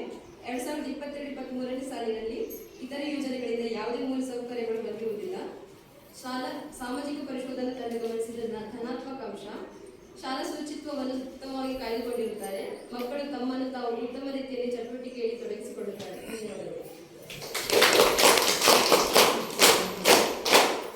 Thank you ma'am. ಮುಂದೆ ಸಮಗ್ರ ಶಿಕ್ಷಣ ಕರ್ನಾಟಕ ಯೋಜನೆಯ ಸಾಮಾಜಿಕ ಪರಿಶೋಧನಾ ವರದಿ ಬಗ್ಗೆ ಪಾಲಕರ ಜೊತೆ ಚರ್ಚೆ. ಯೋಜನೆ ಬಗ್ಗೆ ಪಾಲಕರ ಪೋಷಕರ ಸಲಹೆ ಸೂಚನೆಗಳು ವರದಿ ಮಂಡಿಸಿದ್ದಾರೆ. ಅದರ ಬಗ್ಗೆ ಏನಾದ್ರೆ ಕೇಳ್ಬೋದು. ಏನು ಕೇಳಿದ್ರು ನಿಮ್ಮ ಸಲಹೆ ಸೂಚನೆಗಳ ಆನ್ಸರ್ ಕೊಡ್ಬೋದು. ಇಂಪ್ರೂವ್ಮೆಂಟ್ ಮಾಡಲಿಕ್ಕೆ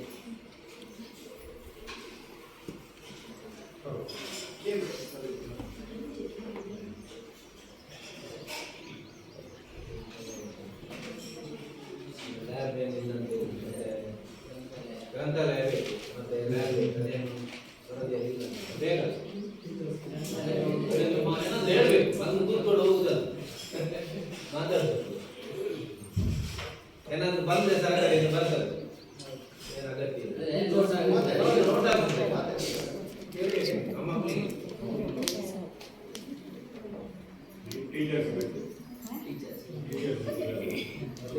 ಎಷ್ಟು ಕ್ಲಾಸ್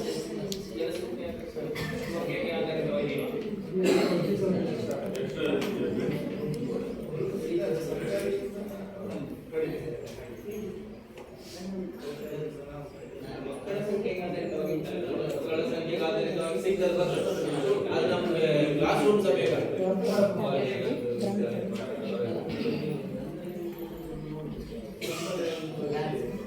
ಮೂರು ರೂಮ್ ಬೇಕು.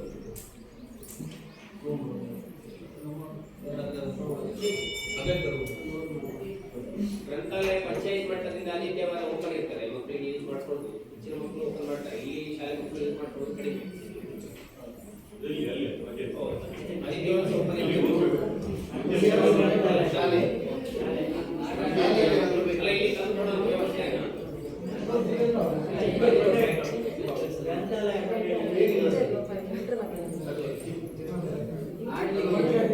ಅದು ಬೀಳೋ ಪ್ರಕಾರ ನಮ್ಮ ಮುಟ್ಟಂತಲ್ಲಿ ಬಂದಿದ್ದಾರೆ. ಅಲ್ಲಿ ನಮ್ಮ ಪ್ರಕಾರ ಇಲ್ಲಿ ಇಲ್ಲ. ಯಾವುದು ಆಟೋಟಕ್ಕೆ ಬೇಕಾದ ಸಾಮಗ್ರಿ ಕ್ರೀಡಾ ಅದಕ್ಕೆ ಇನ್ನೂ ಅಂತ ಕಾಣ್ತದೆ. ಸಾಧಾರಣ ನಾವು ಮಾಡಿ ಕೊಟ್ಟಿದ್ದೇವೆ, ಇಲ್ಲಿ ಇಲ್ಲ, ಬೇಕಾದಷ್ಟು ಇಲ್ಲ. ನಮ್ಮ ಪ್ರಕಾರ ಇಲ್ಲ ಅಂತ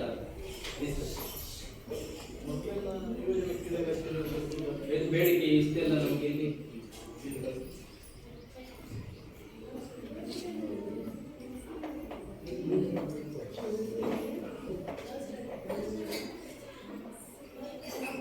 ಸಲಹೆ ಸೂಚನೆಯನ್ನು ಸ್ವೀಕರಿಸಿದ್ದಾರೆ. ಈ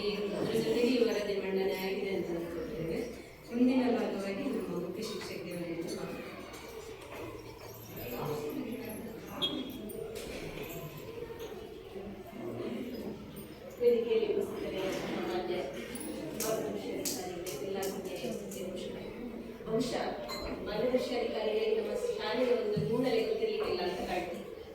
ಗೊತ್ತಿತ್ತು ನಂದು ಸಣ್ಣವಾದಂತಹ ಚಿತ್ರಣವನ್ನು ತಗೊಂಡಿದ್ದೇನೆ ಬಯಸ್ತೇನೆ. ಸರ್, ಇದು 1954ರಲ್ಲಿ ಆಗಸ್ಟ್ 8ರಿಂದ ಪ್ರಾರಂಭವಾದಂತಹ ಶಾಲೆ ಹಂತ ಹಂತವಾಗಿ ಮುಂದುವರಿತಾ ಇತ್ತು. ಆಗಿನ ಒಂದು ಹಿರಿಯರ ಸಮ್ಮುಖದಲ್ಲಿ ನಡೀತಾ ಇರ್ತದೆ ಸರ್ಕಾರಿ ಶಾಲೆ. ಮುಂದೆ ಹಾಗೆ ನಡೀತಿರ್ಬೇಕಾದ್ರೆ 1994ರಲ್ಲಿ ನಾನು ಮುಖ್ಯ ಶಿಕ್ಷಕಿಯಾಗಿ 92ರಲ್ಲಿ ನನ್ನ 93ರಲ್ಲಿ ಡಿಸ್ಟಿಂಕ್ಷನ್ ಮುಗಿಸಿ 94ರಲ್ಲಿ ಪ್ರಭಾರ ಮುಖ್ಯ ಶಿಕ್ಷಕಿಯಾಗಿ. ಆಗ ನಾನು ಬರುವಾಗ ಮಾನ್ಯ ಅಣ್ಣಪ್ಪ ಹೆಗ್ಡೆ ಮತ್ತು ಇತನ್ ನಾಯಕ್ ಅನ್ನುವಂತಹ ರಾಮಚಂದ್ರ ನಾಯಕ್ ಅನ್ನುವಂಥ ಶಿಕ್ಷಕರಿದ್ದರು. ಅಣ್ಣಪ್ಪ ಹೆಗ್ಡೆ ಅವರ ವರ್ಗಾವಣೆಯ ನಂತರ ಅದೇ ಹುದ್ದೆಗೆ ನನ್ನನ್ನು ಮುಖ್ಯ ಶಿಕ್ಷಕಿಯನ್ನಾಗಿ ಆಗಿನ ಬಸವರಾಜ್ ಅವರು ನೇಮಿಸಿ ನನ್ನನ್ನು ಇಲ್ಲಿ ಕಳಿಸಿದ್ದಾರೆ. ಅವತ್ತಿನಿಂದ ಇವತ್ತಿನವರೆಗೂ ಪ್ರಭಾರಿ ಮುಖ್ಯ ಶಿಕ್ಷಕಿಯಾಗಿ 2022ರಲ್ಲಿ ಪದೋನ್ನತಿಗೊಂಡಂತಹ ಮುಖ್ಯ ಶಿಕ್ಷಕಿಯಾಗಿ ಒಟ್ಟು 31 ವರ್ಷಗಳ ಕಾಲ ಇದೇ ಶಾಲೆಯಲ್ಲಿ ಮುಖ್ಯ ಶಿಕ್ಷಕಿಯಾಗಿ ಸೇವೆಯನ್ನು ಸಲ್ಲಿಸಿದಂತಹ ಭಾಗ್ಯ ನನಗೆ. ಬೇಕಾದ್ರೆ ಶಾಲೆಯ ಸ್ಕೂಲ್ ಡೇ ಆಗಿರ್ಬೋದು, ಸುವರ್ಣ ಮಹೋತ್ಸವ ಆಗಿರ್ಬೋದು, ನಾನು ಬರುವಾಗ ಅಲ್ಲಿ ಕೆಳಗೆ 2 ಕೊಠಡಿಗಳು ಮಾತ್ರ ಇದ್ದವು.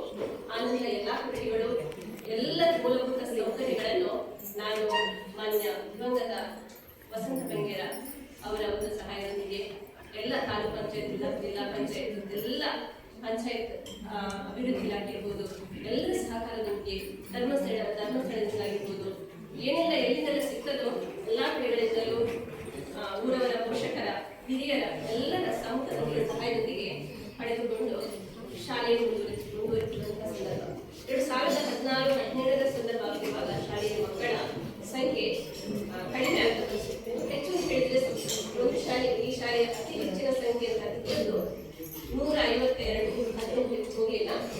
ಆನಂತರ ಮಕ್ಕಳ ಅಂಗಮಾಧ್ಯಮದ ಒಂದು ಗಾದಿ ಇರ್ಬೋದು, ಅಥವಾ ಪೋಷಕರಿಗೆ ಕನ್ನಡ ಮೀಡಿಯಂ ಬೇಡ ಅಂತ ಇರ್ಬೋದು, ಅಥವಾ ಸರ್ಕಾರಿ ಶಾಲೆ ಆದ ಕಾರಣ ನಾವು ಬೇರೆ ಟೀಚರ್ಸ್ಗಳು ಇಲ್ಲಿ ಕೆಲಸ ಮಾಡ್ತಿರುವಂತಹ ಶಿಕ್ಷಕರಿಗೆ ಇರುವಂತಹ ಒಂದು ಕಾರಣಕ್ಕಾಗಿರ್ಬೋದು ಶಾಲೆಯ ಮಕ್ಕಳ ಸಂಖ್ಯೆ ಕಡಿಮೆ ಆಗ್ತಾ ಬಂತು.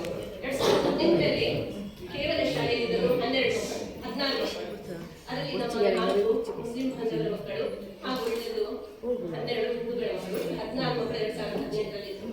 ಈ ಸಂದರ್ಭದಲ್ಲಿ ಇನ್ನೇನು ಶಾಲೆ ಮುಚ್ಚುವಂತಹ ಪರಿಸ್ಥಿತಿ ಬರ್ತದೆ ಅನ್ನುವಂತಹ ಒಂದು ನೋವಿನಲ್ಲಿ ಇರುವಂತಹ ಸಂದರ್ಭದಲ್ಲಿ ನಾನು ವಿದ್ಯಾರ್ಥಿಗಳ ಒಂದು ಸಭೆಯನ್ನು ನಡೆಸಿ ಅವರ ಮುಖೇನ ನಾವು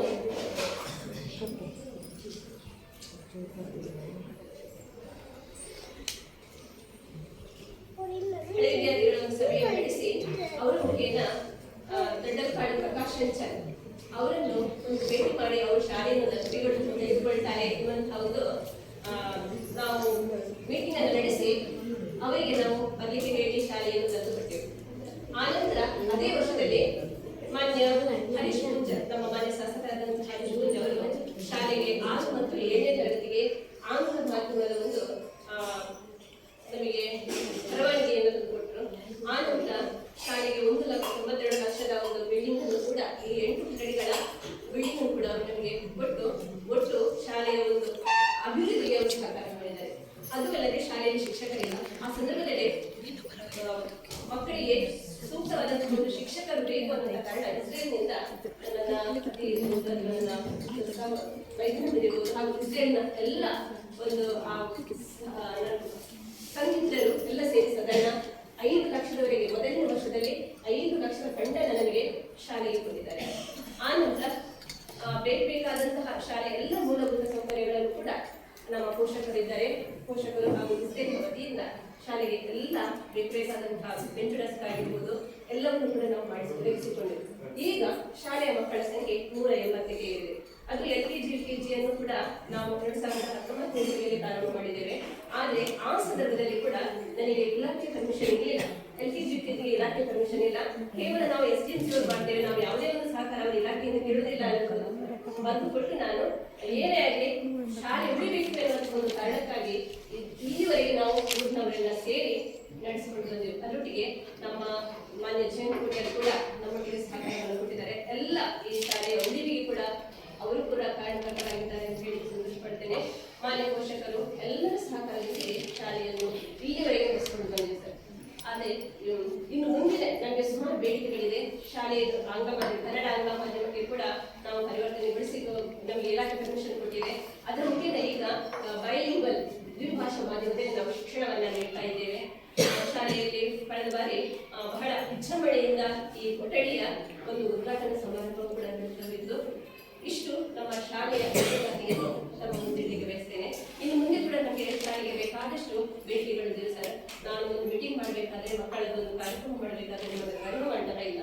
ಅದಕ್ಕೋಸ್ಕರ ನನಗೆ ಯಾವ ಇಲಾಖೆಯಿಂದಾದ್ರೂ ಆಗಿರ್ಬೋದು, ನೀವು ನನಗೆ ಆದಷ್ಟು ಬೇಗ ಒಂದು ರಂಗಮಂಟಪವನ್ನ ಮಾಡಿಕೊಡ್ಬೇಕು. ಹಾಗೂ ಶಾಲೆಗೆ ಒಂದು ಗ್ರಂಥಾಲಯ ಬೇಕು ನನಗೆ. ಆ ನಂತರ ಶಾಲೆಗೆ ಬ್ಯಾಂಡ್ ಸೆಟ್ ಬೇಕು ಅಂತ ಇದೆ. ತುಂಬಾ ಬೇಡಿಕೆಗಳನ್ನು ಲಿಸ್ಟ್ ಮಾಡಿದೆ. ಅದನ್ನು ನಾನು ನಿಮಗೆ ಕೊಡ್ತಾ ಇದ್ದೇನೆ, ಈ ಮೂಲಕವಾಗಿ ಕೊಡ್ತೇನೆ. ಈಗ ಇಷ್ಟು ನನ್ನ ಶಾಲೆಯ ಒಂದು ಸಚಿತ್ರವಾದ ಹೇಳ್ತೇನೆ. ಮುಂದೆ ಪೋಷಕರು ನಮಗೆ ಏನ್ ಬೇಕು ಅದನ್ನ ಹೇಳಿ.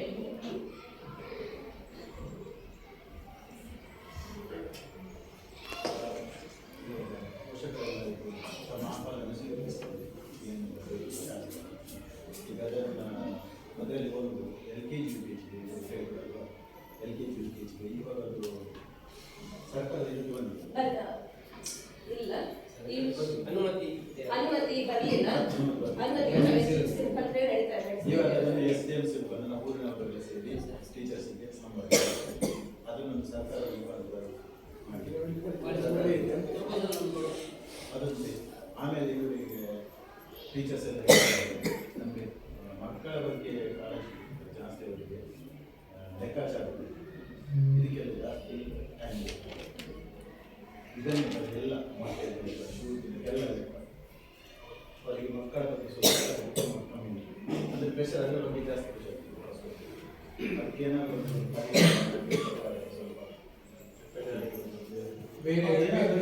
ಬೇರೆ ಲೆಕ್ಕಾಚಾರ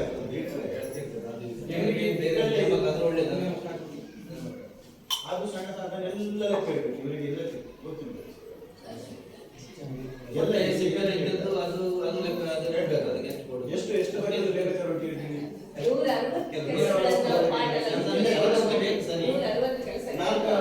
4 ವಾಟ್ಸಪ್ ಗ್ರೂಪ್ ಉಂಟು, ಎಲ್ಲ ಬರ್ತದೆ ಅವರಿಗೆ. ಇದು ಫಿಲ್ ಮಾಡಿ ಕಳಿಸಿ, ಇದನ್ನು ಕಳಿಸಿ ನಮಗೆ ಇಮಿಡಿಯೇಟ್. ಅಂದ್ರೆ ಇವರಿಗೆ ಎಷ್ಟು ಪ್ರೆಷರ್ ಇದೆ. ಹಾಗಾದ್ರೆ ನಮ್ಮ ಹೌದು ಮಕ್ಕಳಿಗೆ ಟೀಚರಿಗೆ ಜಾಸ್ತಿ ಅದರ ಬಗ್ಗೆ ಸ್ವಲ್ಪ ನೀವು ಸರ್ಕಾರಕ್ಕೆ. ಆಮೇಲೆ ನಮ್ಮ ಬೇಡಿಕೆಯನ್ನೆಲ್ಲ ಹೇಳಿದ್ದಾರೆ ಇವಾಗ ಕೊಠಡಿದ್ದು. ಆಮೇಲೆ ನಮ್ಮ ಇವಾಗ ನಮಗೆ PT ಸರ್ ಒಂದು ಒಳ್ಳೆಯವರು ಬಂದಿದ್ದಾರೆ. ಅವರಿಗೆ ಕೆಲವು ಬಗ್ಗೆ ಇದೆಲ್ಲ ಬೇಕಾದ್ರೆ ಆಟೋ ಕ್ರೀಡೋಪಕರಣಗಳೆಲ್ಲ ತುಂಬ ಬೇಕು. ಅವರು ನಮಗೆ ನಮ್ಮ ಪುಣ್ಯ ಅದು ಅವ್ರು ಬಂದದ್ದು. ಅವ್ರು ಮೊನ್ನೆ ಒಂದು ಮಾತು ಹೇಳಿದ್ರು. ನಾನು ಹೇಳಿದ್ದೆ ಇವಾಗ ವಾಲಿಬಾಲ್ಗೆ ಮಕ್ಕಳನ್ನೆಲ್ಲ ಇದು ಪ್ರಿಪೇರ್ ಮಾಡ್ತಿದ್ದಾರೆ ಸಣ್ಣ ವರ್ಗದಲ್ಲಿ. ನಾನು ಹೇಳಿದ್ದೆ ಇದೊಂದು 2 ವರ್ಷ 3 ವರ್ಷ ಆಗ್ತದೆ ನಿಮ್ಮದು ಸ್ಟೇಜ್ ಏನು ಸರ್. ನನಗೀಗ 1 ವರ್ಷದಲ್ಲಿ ನಮ್ಮ ಮಕ್ಕಳನ್ನು ತಾಲೂಕಿನಲ್ಲಿ 2 ಟಚ್ ಮಾಡಬೇಕು ಅಂದರೆ ಅವರಲ್ಲಿ ಅಷ್ಟು ಇದು ಕಾಲೇಜ್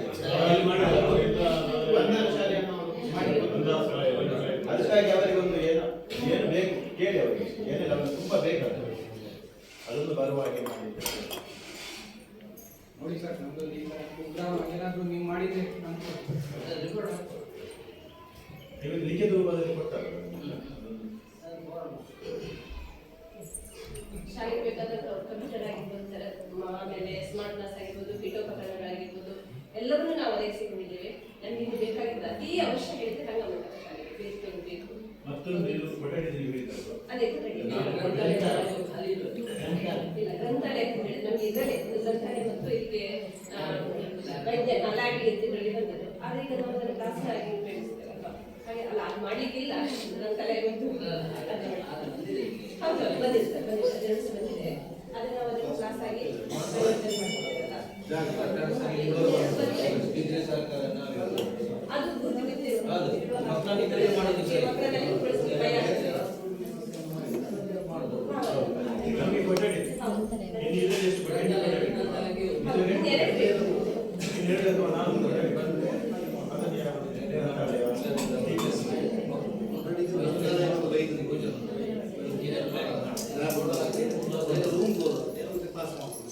SSC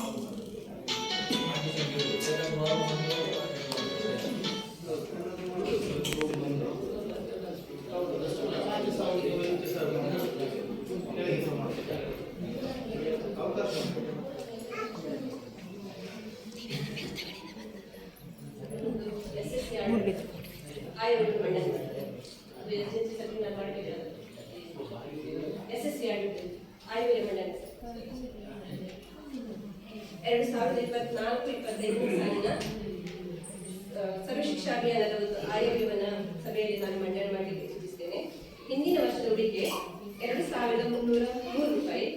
ಶಾಲಾ ಅನುದಾನದ ಅದರಲ್ಲಿ ಇದ್ದಂತಹ ಹಣ 22,526, ಕುಡಿಯುವ ನೀರು ಶೌಚಾಲಯದಲ್ಲಿ 9,605, ಕಂಟಿನೆನ್ಸಿಗೆ 13,000, MC ಗ್ರಾಂಟ್ ಆಗಿ 500 ರೂಪಾಯಿ. ಧರ್ಮಸ್ಥಳದಿಂದ ನಮಗೆ ಕಟ್ಟಡ ಕಟ್ಟಡಕ್ಕೋಸ್ಕರ 2,02,000 ರೂಪಾಯಿ. ಬಡ್ಡಿ 1,195 ರೂಪಾಯಿ. ಒಟ್ಟು 2,51,129 ರೂಪಾಯಿ ಹಿಂದಿನ ಸಾಲಿನ. ಈ ಸಾಲಿಗೆ ಜಮೆ 7,142 ರೂಪಾಯಿ.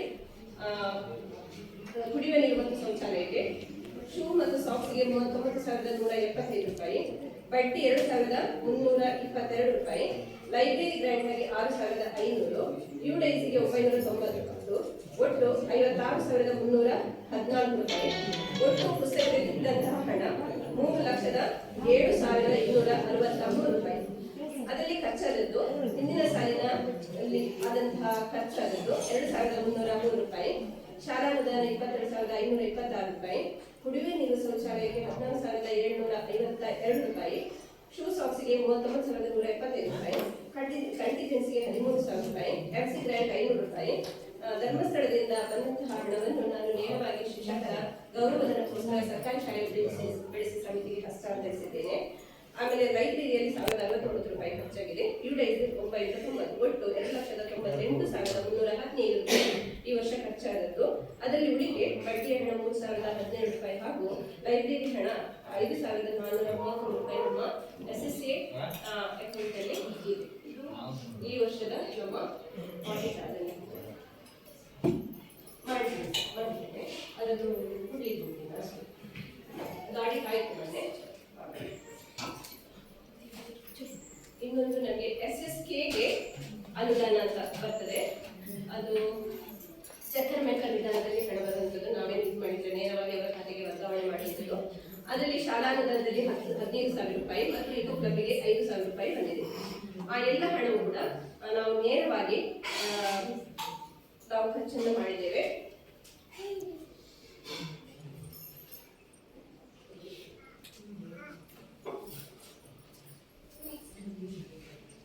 ಶಾಲಾ ಅಗತ್ಯ ವಸ್ತುವಿಗೆ 800 ರೂಪಾಯಿ, 890 ರೂಪಾಯಿ. ಆಮೇಲೆ ಕಂಪ್ಯೂಟರ್ ಇಂಟರ್ನೆಟ್ಗೋಸ್ಕರ 2,781 ರೂಪಾಯಿ. ಶಾಲಾ ಅಗತ್ಯ ವಸ್ತು ಖರೀದಿಗೆ 553 ರೂಪಾಯಿ. ಆಮೇಲೆ ಹೊರಸಂಚಾರ, ಪೌಷ್ಟಿಕವನ, ಹೂಕುಂಡ ಇತ್ಯಾದಿ ಖರೀದಿಗಳಿಗೆ 3,200 ರೂಪಾಯಿ. ಶಾಲಾ ಅಗತ್ಯ ವಸ್ತು ಖರೀದಿಗಾಗಿ 5,866 ರೂಪಾಯಿ.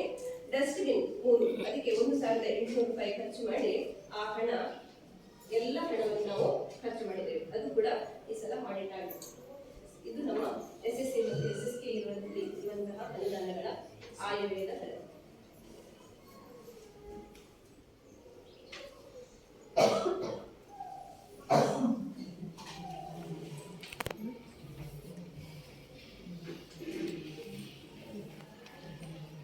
ಇನ್ನು 26/11/2024 ಮೀಟಿಂಗ್ನವರೆಗೆ ನಮ್ಮ ಶಾಲೆಗೆ ಏನೆಲ್ಲ ದಾನಿಗಳು ಕೊಟ್ಟಿದ್ದಾರೆ ಅಂತ ನಾನು ಮೊನ್ನೆ ಮೀಟಿಂಗ್ ಅಲ್ಲಿ ಹೇಳಿದ್ದೇನೆ. ಆ ನಂತರ ಮೀಟಿಂಗ್ನ ನಂತರ ನಮ್ಮ ಶಾಲೆಗೆ ಏನೇನು ದಾನಗಳನ್ನು, ಏನೇನು ಕೊಡುಗೆಗಳನ್ನು ಅಂತ ಹೇಳ್ತೇನೆ. ರತನ್ ಅವನು ಒಂದು ವಾಲಿಬಾಲ್, ಸಾಮಿಕ್ 2ನೇ ತರಗತಿ, ಅಕ್ಷರ ದಾಸೋಹಕ್ಕೆ ತರಕಾರಿಗಳನ್ನು, ಸಂಪ್ರೀತ್ ಒಂದು ವಾಲಿಬಾಲ್, ನಿಶಾ 7ನೇ ತರಗತಿ ಒಂದು ಮ್ಯಾಟ್ ಅನ್ನು, ಶಿಕ್ಷಣ ಇಲಾಖೆಯಿಂದ 6,700 ರೂಪಾಯಿ ಗ್ರಂಥಾಲಯಕ್ಕೆ 50 ಪುಸ್ತಕಗಳ ಖರೀದಿ ಮಾಡಿದ್ದೇವೆ. ಆಮೇಲೆ ಯೂತ್ ಫಾರ್ ಸೇವಾ ಬ್ಯಾಂಗ್ಳೂರು ಇದರ ವತಿಯಿಂದ ವಾಟರ್ ಪ್ಯೂರಿಫೈಯರ್ ಒಂದು, sports kit, library books, library racks, garden green board 7, Nalikali table 10, Nalikali chairs 50, student ಡಸ್ಟ್ಗಳನ್ನು 5 ಸೆಟ್ ಡಸ್ಟ್ಗಳನ್ನು ನನಗೆ ಆ ಸಂಸ್ಥೆ ಒದಗಿಸಿದೆ.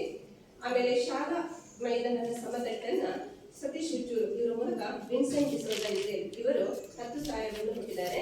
ಆನಂತರ ಹರೀಶ್ ನಡಾಯಿ ಇವರು ಗಂಟೆಗೆ 1,000ದಂತೆ ಕೆಲಸವನ್ನು ಮಾಡಿ 18 ಗಂಟೆಗಳ ಕೆಲಸವನ್ನು ಮಾಡಿದರು. 21,000ದಲ್ಲಿ ಶಾಲಾ ಸಮತಟ್ಟು ಮಾಡಿಕೊಟ್ಟಿದ್ದಾರೆ. ಆನಂತರ ಶ್ರೀ ಎಂ ಕೆ ಆರಿಗ ಇವರ ಮೊಮ್ಮಗಳ ಮದುವೆ ಪ್ರಯುಕ್ತ ಮಕ್ಕಳಿಗೆ ವಿಶೇಷ ಭೋಜನವನ್ನು ನೀಡಿದ್ದಾರೆ. MCF ಮಂಗಳೂರು ಇವರ ವತಿಯಿಂದ ಸುರೇಖ ನಾರಾವಿ ಇವರ ಮೂಲಕ ನಮಗೆ 90,000 ಮೌಲ್ಯದ 2 ಕಪಾಟುಗಳು, 10 ಜೊತೆ ಬೆಂಚು ಡಸ್ಕ್ಗಳು ಪೂರೈಕೆಯಾಗಿದೆ.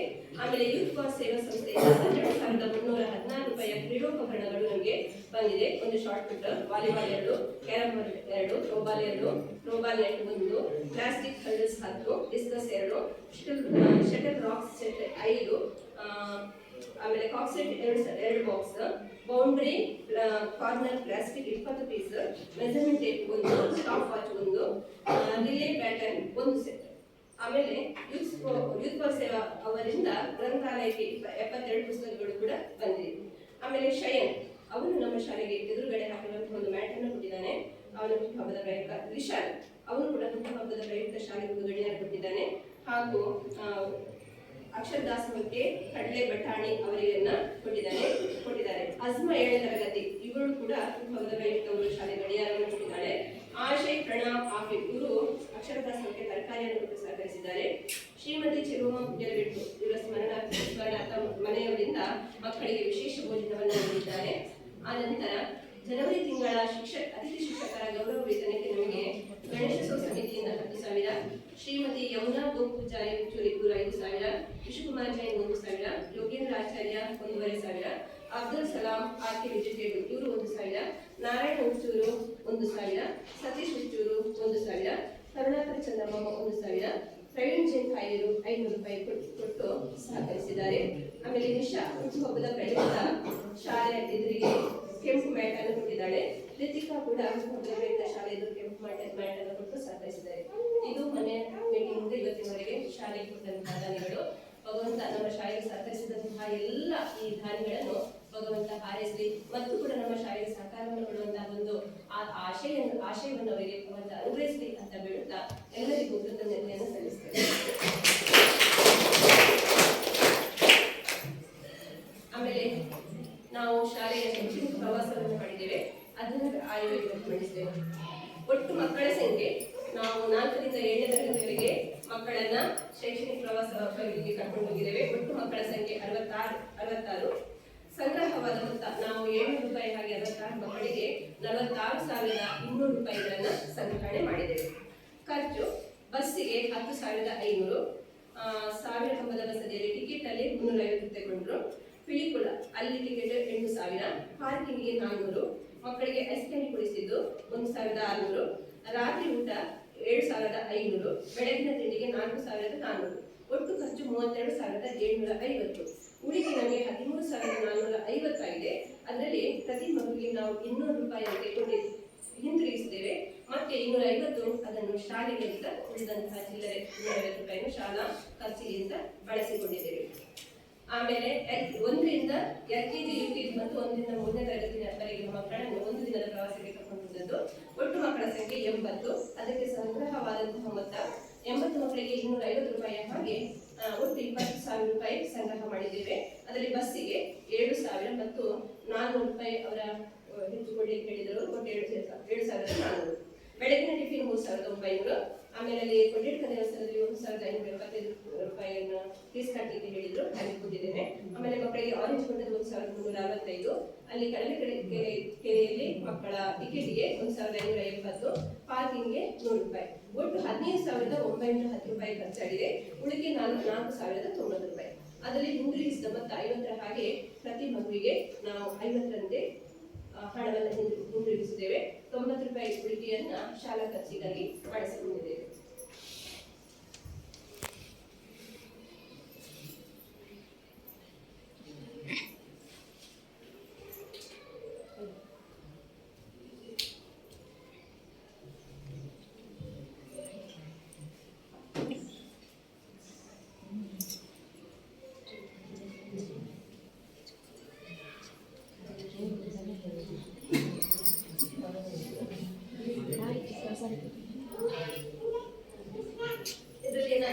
ಕೇಳುವಂಥದ್ದಿದ್ರೆ ಪೋಷಕರು ಕೇಳ್ಬೋದು.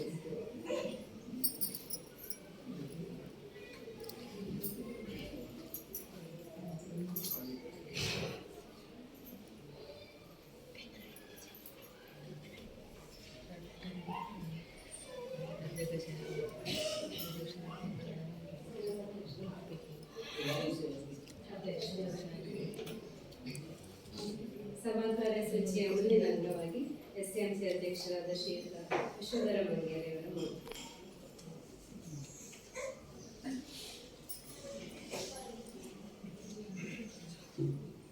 ಓಂ ಶ್ರೀ ಗುರುಭ್ಯೋ ನಮಃ. ಸಾರ್ವಜನಿಕ ಶಿಕ್ಷಣ ಇಲಾಖೆ ಕರ್ನಾಟಕ ಸರ್ಕಾರ ಇದರ ವತಿಯಿಂದ ಇವತ್ತು ಪೋಷಕರ ಸಭೆಯನ್ನು ನಾವು ಹಮ್ಮಿಕೊಂಡಿದ್ದೇವೆ ನಮ್ಮ ಶಾಲೆ.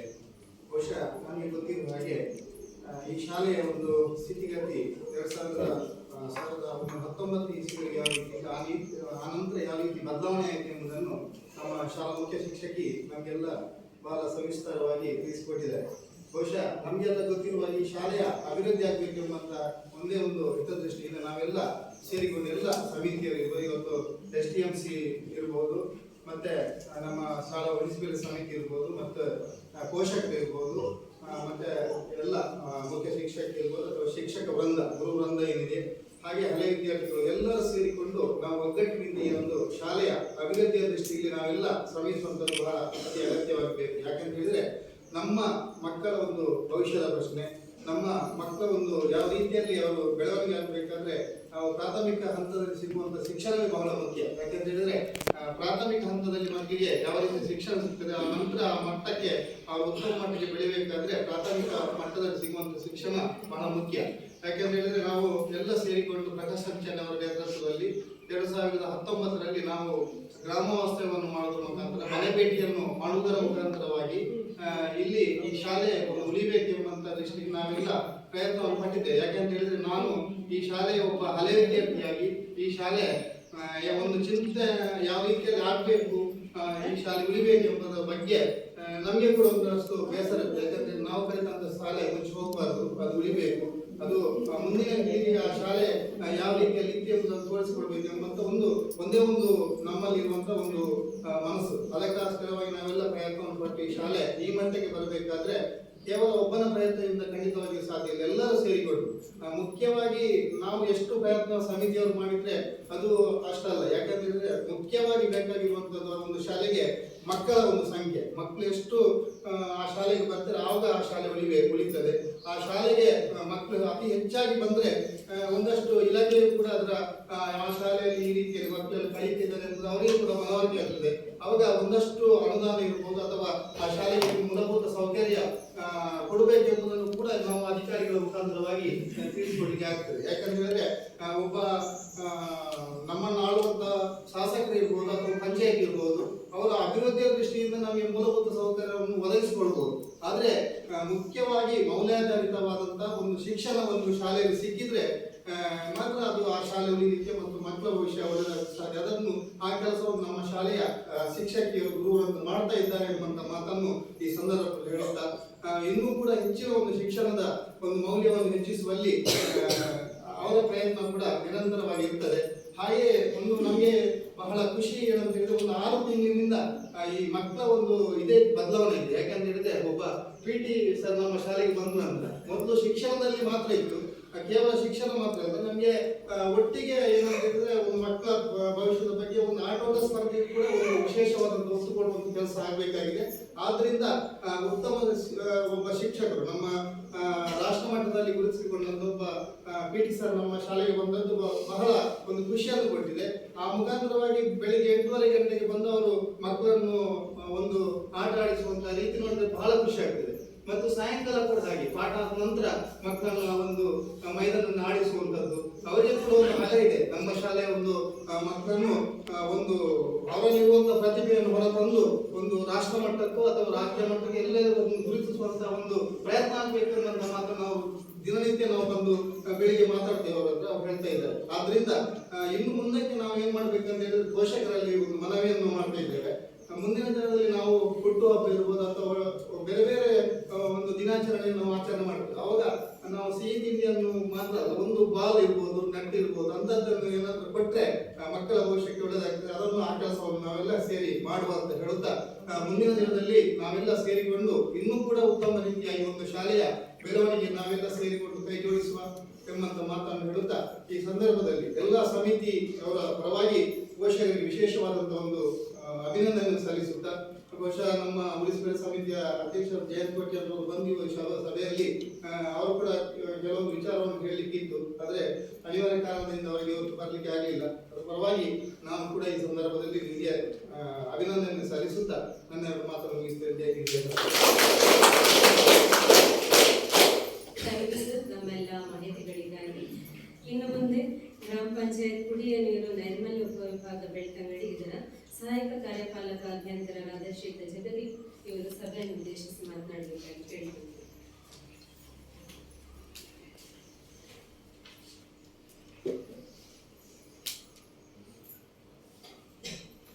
ಸಾಮಾಜಿಕ ಪರಿಶೋಧನಾ ನಿರ್ದೇಶನಾಲಯ ಬೆಂಗಳೂರು ಇವರಿಂದ ಈ 2022-23ನೇ ಸಾಲಿನ ಸಾಮಾಜಿಕ ಲೆಕ್ಕ ಪರಿಶೋಧನೆಯ ಬಗ್ಗೆ ಪೋಷಕರೊಂದಿಗೆ ಸಭೆಯ ಈ ಕಾರ್ಯಕ್ರಮದಲ್ಲಿ ವೇದಿಕೆಯಲ್ಲಿರುವ ಎಲ್ಲ ಗಣ್ಯರೇ, SDMC ಅಧ್ಯಕ್ಷರೇ ಹಾಗೂ ತಾಲೂಕು ಪಂಚಾಯತ್ ಗ್ರಾಮ ಪಂಚಾಯತ್ ಸದಸ್ಯರೇ, ಪೋಷಕರೇ ಹಾಗೂ ನಮ್ಮ ಈ ಶಾಲೆಯ ಶಿಕ್ಷಕ ವೃಂದದವರೇ, ಈಗ ಇದರಲ್ಲಿ ಏನಿತ್ತು ಅಂತ ಹೇಳಿದ್ರೆ ಸಾಮಾಜಿಕ ಲೆಕ್ಕ ಪರಿಶೋಧನೆ ಅಂತ ಹೇಳಿದ್ರೆ ಅವರಿಗೆ ಫಾರ್ಮೆಟ್ ಕೊಟ್ಟಿರ್ತಾರೆ. ಅದರಲ್ಲಿ ಏನೇನು ಅಂತ ಹೇಳಿ ವಿಸ್ತಾರವಾಗಿ ನಮ್ಮ ಹರೀಶ್ ಅವರು ನಿಮಗೆ ತಿಳಿಸಿದ್ದಾರೆ. ಏನಂತ ಹೇಳಿದ್ರೆ ಅದರಲ್ಲಿ ಬರುವಂಥ ಎಲ್ಲ ವಿಚಾರಗಳ ಬಗ್ಗೆ ಶಾಲೆಯ ಶುಚಿತ್ವ ಆಗಿರ್ಬೋದು, ಶಾಲೆ ಕಟ್ಟಡ ಆಗಿರ್ಬೋದು, ಅದರದ್ದು ಲೆಕ್ಕ ಪರಿಶೋಧನೆ ಆಗಿರ್ಬೋದು, ಎಲ್ಲದರ ಬಗ್ಗೆ ಅವರು ಸವಿಸ್ತಾರವಾಗಿ ಅದನ್ನು ಈಗಾಗಲೇ ಆಡಿಟ್ ಮಾಡಿದ್ದಾರೆ. ಅವರ ಪ್ರಕಾರ ಎಲ್ಲದರಲ್ಲಿ ಚೆನ್ನಾಗಿ ಈ ಶಾಲೆ ಕೆಲಸ ಮಾಡ್ತಾ ಇದೆ ಅಂತ ಹೇಳಿ ತೋರಿಸಿಕೊಟ್ಟಿದ್ದಾರೆ. ಆ ಕಾರಣಕ್ಕಾಗಿ ಈ ಶಾಲೆಯ ಶಿಕ್ಷಕ ವೃಂದದವರಿಗೂ ಹಾಗೂ ನಮ್ಮ SDMC ಸದಸ್ಯರುಗಳಿಗೆ, ಅಧ್ಯಕ್ಷರುಗಳಿಗೆ ಮೊದಲನೇದಾಗಿ ಅಭಿನಂದನೆಯನ್ನು ಸಲ್ಲಿಸ್ತಾ ಇದ್ದೇನೆ. ಈಗ ಈ ಲೆಕ್ಕ ಪರಿಶೋಧನೆ ಮಾತ್ರ ಅಲ್ಲ, ಅದರ್ ದನ್ ದ್ಯಾಟ್ ಖಾಲಿ ಈ ಶಾಲೆಯ ಬಗ್ಗೆ, ಈ ಶಾಲೆ ಕಟ್ಟಡದ್ದು ಹಾಗೆ ಈಗಾಗಲೇ ಹಲವಾರು ಬೇಡಿಕೆಗಳನ್ನು ಕೊಟ್ಟಿದ್ದಾರೆ. ಈಗ ಗ್ರಂಥಾಲಯ ನಿಮಗೆ ಆಲ್ರೆಡಿ ಬಂದಿರೋದ್ರಿಂದ ಗ್ರಂಥಾಲಯ ಸಿಕ್ಕುವಂಥ ಚಾನ್ಸಸ್ ಭಾಳ ಕಮ್ಮಿ, ಸಿಕ್ಕುವುದಿಲ್ಲ. ಆಮೇಲೆ ಇದು ಲ್ಯಾಬ್ ಕೊಟ್ಟಿದ್ದಾರೆ, ಅದೆರಡು ಬಂದ ಮೇಲೆ ಸಿಕ್ಕುವುದಿಲ್ಲ. ಕ್ಲಾಸ್ ರೂಮ್ ನೀವು ಕೇಳಬಹುದು, ನಿಮ್ಮ ಮಕ್ಕಳ ಸಂಖ್ಯೆ ಈಗಾಗಲೇ ಜಾಸ್ತಿ ಆಗ್ತಾ ಇದೆ ಅಂತ ಹೇಳುವಾಗ ಕ್ಲಾಸ್ ರೂಮ್ ಕೊಡುವಂಥ ಚಾನ್ಸಸ್ ತುಂಬ ಇದೆ. ಕ್ಲಾಸ್ ರೂಮ್ ನೀವು ಮತ್ತೆ ರಂಗಮಂದಿರ ಕೊಡಲೇಬೇಕು, ಕೊಡ್ತಾರೆ. ನೀವು ತಾಲೂಕು ಪಂಚಾಯತ್ ಇಲ್ಲ, ಜಿಲ್ಲಾ ಪಂಚಾಯತ್ನಲ್ಲಿ ಅಥವಾ MLA ಇಷ್ಟರಲ್ಲಿ ಅವಕಾಶ ಇದೆ. ಅದರಲ್ಲಿ ನೀವು ಇದು ಮಾಡಿ ಬೇಡಿಕೆ ಇಡಿ, ಆಗುತ್ತೆ. ಆಮೇಲೆ ಕಂಪ್ಯೂಟರ್ನು ಕೇಳಿದ್ದಾರೆ, ಬ್ಯಾಂಡ್ ಸೆಟ್, ಇನ್ವರ್ಟರ್, ರ್ಯಾಕ್, ಬಟ್ಟಲು, ಲೋಟೆ ಅದೆಲ್ಲ ಇರಬೇಕಲ್ಲ. ಮಕ್ಕಳ ಸಂಖ್ಯೆ ಜಾಸ್ತಿ ಕಲಿಕೋಪಕರಣ, ಅಕ್ಷರ ಕೈದೋಟ ಅದಕ್ಕೆ ಬರುತ್ತೆ. ಹಾರ್ಟಿಕಲ್ಚರ್ ಕಂಪೌಂಡ್ ಪೀಠೋಪಕರಣ ಮತ್ತು ಕಂಪೌಂಡ್ ಕೇಳಿದ್ದೀವಿ. ಈ ಎಲ್ಲ ವಿಷಯಗಳನ್ನು ನಾವೀಗ ಈ ಸೆಕ್ಷನ್ ನಾವು ಹಾಕ್ಬೋದಲ್ಲ.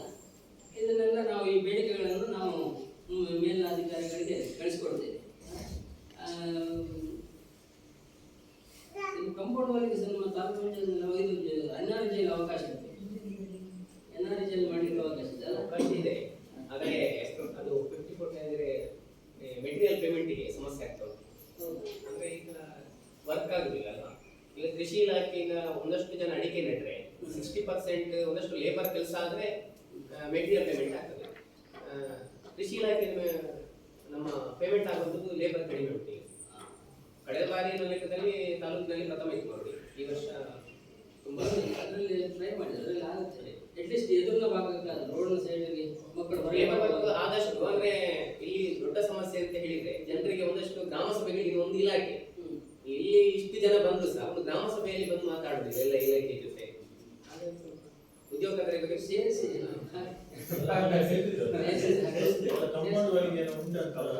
ಕಂಪೌಂಡ್ಗೆ ಸ್ವಲ್ಪ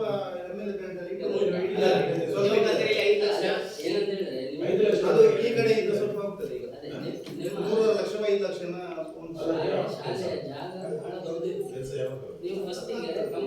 ಎಷ್ಟು ಬರುತ್ತೆ ಅಷ್ಟು ಮಾಡಿ, ಉಳಿದದಕ್ಕೆ ಬೇಲಿ ಹಾಕುವಾಗ ಏನಾದ್ರು ನಿಮ್ಮ ಜಾಗವನ್ನು ಉಳಿಸ್ಕೊಳ್ಳಿಕ್ಕೆ ಆ ಕಾರಣಕ್ಕಾಗಿ ಬೇಲಿ ಹಾಕುವ ವ್ಯವಸ್ಥೆ ಮಾಡಿ ಅದಾದ್ಮೇಲೆ ಮತ್ತೆ ಕಂದಾಯ ಮುಂದುವರಿಸ್ಕೊಂಡು ಒಂದೇ ಸದ್ಯಕ್ಕೆಲ್ಲ ಆಗೋದಿಲ್ಲ, ಮಾಡ್ಕೊಂಡು ಹೋದ್ರೆ ಹಾಗೆ ಮಾಡಿದ್ರೆ ಆಗುತ್ತೆ. ಉದ್ಯೋಗದಲ್ಲಿ ಪ್ರಾಬ್ಲಮ್ ಉಂಟು. ಈಗ ಡೈಲಿ ಬೆಳಿಗ್ಗೆ ಸಾಯಂಕಾಲ ಇರಬೇಕು ಅದೆಲ್ಲ ಉಂಟು. ಹಾಗಾಗಿ ಇಲ್ಲದ್ರೆ ಮೊದಲೆಲ್ಲ ಹೇಳ್ತಿದ್ರು 5 ಲಕ್ಷದ ಕಾಂಕ್ರೀಟ್ ರಸ್ತೆ ನಾವೇ ಮಾಡ್ತಿದ್ವು, ಈಗ ಮಾಡ್ಲಿಕ್ಕೆ ಯಾಕೆ ಮುಂದುವರೆದಿಲ್ಲ. ಅದೇ ಅವ್ರಿಗೆ ಏನಾಗಿದೆ ಅಂತ ಹೇಳಿದ್ರೆ ಫೋಟೋ ಬೆಳಿಗ್ಗೆ ಮಧ್ಯಾಹ್ನ ಸಂಜೆ 2 ಫೋಟೋ ತೆಗಿಬೇಕು. ಅಲ್ಲಿ ಕೆಲಸ ಮಾಡ್ತಿದ್ದವರು ಫೋಟೋ ಹೋಗ್ಬೇಕು ಆನ್ಲೈನ್ ಅಲ್ಲಿ ಅದ್ರ ಮೇಲೆ ಬೇರೆ ಯಾವ್ದಾದ್ರು ಬಣ್ಣಲ್ಲಿ ಮಾಡಬೇಕು. ಬೇರೆ ವಿಷಯಕ್ಕೆ ನಾವು ಕೇಳಿದ್ರೆ ಹಾಗೆ ಗೊತ್ತಾಯ್ತು. ಕ್ಲಾಸ್ ರೂಮ್ ಈಗ ಲಾಸ್ಟ್ ಟೈಮ್ ವಿವೇಕ ಸ್ಕೂಲ್ ಯೋಜನೆ ಅಂತ ಇತ್ತಲ್ಲ, ವಿವೇಕ ಕ್ಲಾಸ್ ಅಂದ್ರೆ ಅದೇ ತರ ಇದು ಬರ್ತದೆ. ಅದರಲ್ಲಿ ಕ್ಲಾಸ್ ರೂಮ್ ಕೇಳಿ ಅಟ್ಲೀಸ್ಟ್ ಒಂದಾದ್ರು ಕೊಡ್ತಾರೆ. ಮೀಟಿಂಗ್ ಮಾಡಿದ್ರೆ ರಂಗಮಂಡಲ ಅದರಲ್ಲಿ ಸೇರಿಸ್ಲಿಕ್ಕೆ ಬರುವುದಿಲ್ಲ, ಬೇರೆ ಯೋಜನೆ ಸೇರಿಸಲಿಕ್ಕೆ.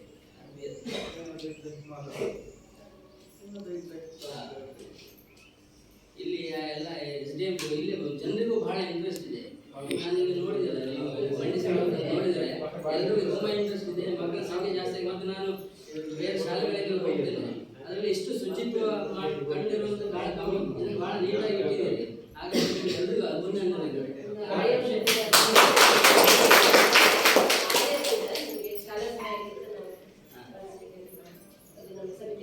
ಏನಾಗಿದೆ ಅಂತ ಹೇಳಿದ್ರು ಎಲ್ಲ ಡಿಪಾರ್ಟ್ಮೆಂಟ್, ಈಗ ನನ್ನ ಆಫೀಸ್ನಲ್ಲಿ ನನಗೆ ಇಂಜಿನಿಯರ್ಸ್ ಇಲ್ಲ, ಒಬ್ಬ ಇದರಲ್ಲಿ ಅದರಲ್ಲಿ ಒಬ್ಬನೇ ಇರೋದು. ಅವು ಇಡೀ 48 ಗ್ರಾಮ ಪಂಚಾಯತ್ ಅವನೇ ನೋಡ್ಬೇಕು, ಅವ್ರಿಗೆ ಗೊತ್ತಿರ್ಬೇಕು. ಹಾಗಾಗಿ ಇದೆ ಏನಾಗಿದೆ, ಸ್ವಲ್ಪ ಪ್ರೆಷರ್ ಜಾಸ್ತಿ ಇರುತ್ತೆ. 1 ಗಂಟೆ ಎಕ್ಸ್ಟ್ರಾ ಮಾಡಬೇಕಾಗುತ್ತೆ ಕೆಲಸ, ನಮ್ಮ ಟೈಮ್ ಲಿಮಿಟ್ನಲ್ಲಿ ಇರೋದಿಲ್ಲ, ಸ್ವಲ್ಪ ಹೆಚ್ಚಾಗುತ್ತೆ. ನಿಮ್ಗೆ ಕಷ್ಟ ಆಗುತ್ತೆ, ತೊಂದರೆ ಹೌದು, ಕೆಲಸ ಎಲ್ಲ ಕಡೆ ಸ್ವಲ್ಪ ಅಡ್ಜಸ್ಟ್ ಮಾಡ್ಕೊಂಡು ಆಗುತ್ತೆ. ಏನು ಮಾಡಿ ಎಲ್ಲ ಡಿಪಾರ್ಟ್ಮೆಂಟ್ ಸೇಮ್ ಪ್ರಾಬ್ಲಮ್. ಎಲ್ಲಿ ಸಹ ಬೇಕಾದಷ್ಟು ಸಫಿಷಿಯೆಂಟ್. ನಮಗೆ 4 ಜನ engineers minimum, 4 estate engineer, 2 Vijay ಇಲ್ಲವೇ ಇಲ್ಲ, ಯಾರು ಇಲ್ಲ. ಮತ್ತೆ ಏನಾದ್ರು ಮಾಡ್ಬೋದು. ಭಾಳ ದೊಡ್ಡ 40 ಗ್ರಾಮ ಪಂಚಾಯತ್ ನೋಡ್ಬೇಕಂತ ಹೇಳಿದ್ರೆ ಸುಲಭ ಇಲ್ಲ. ಅಕೌಂಟೆಂಟ್ ಅಂತ ಹೇಳಲಿಕ್ಕೆ ಆಗುತ್ತೆ, ಲೆಕ್ಕ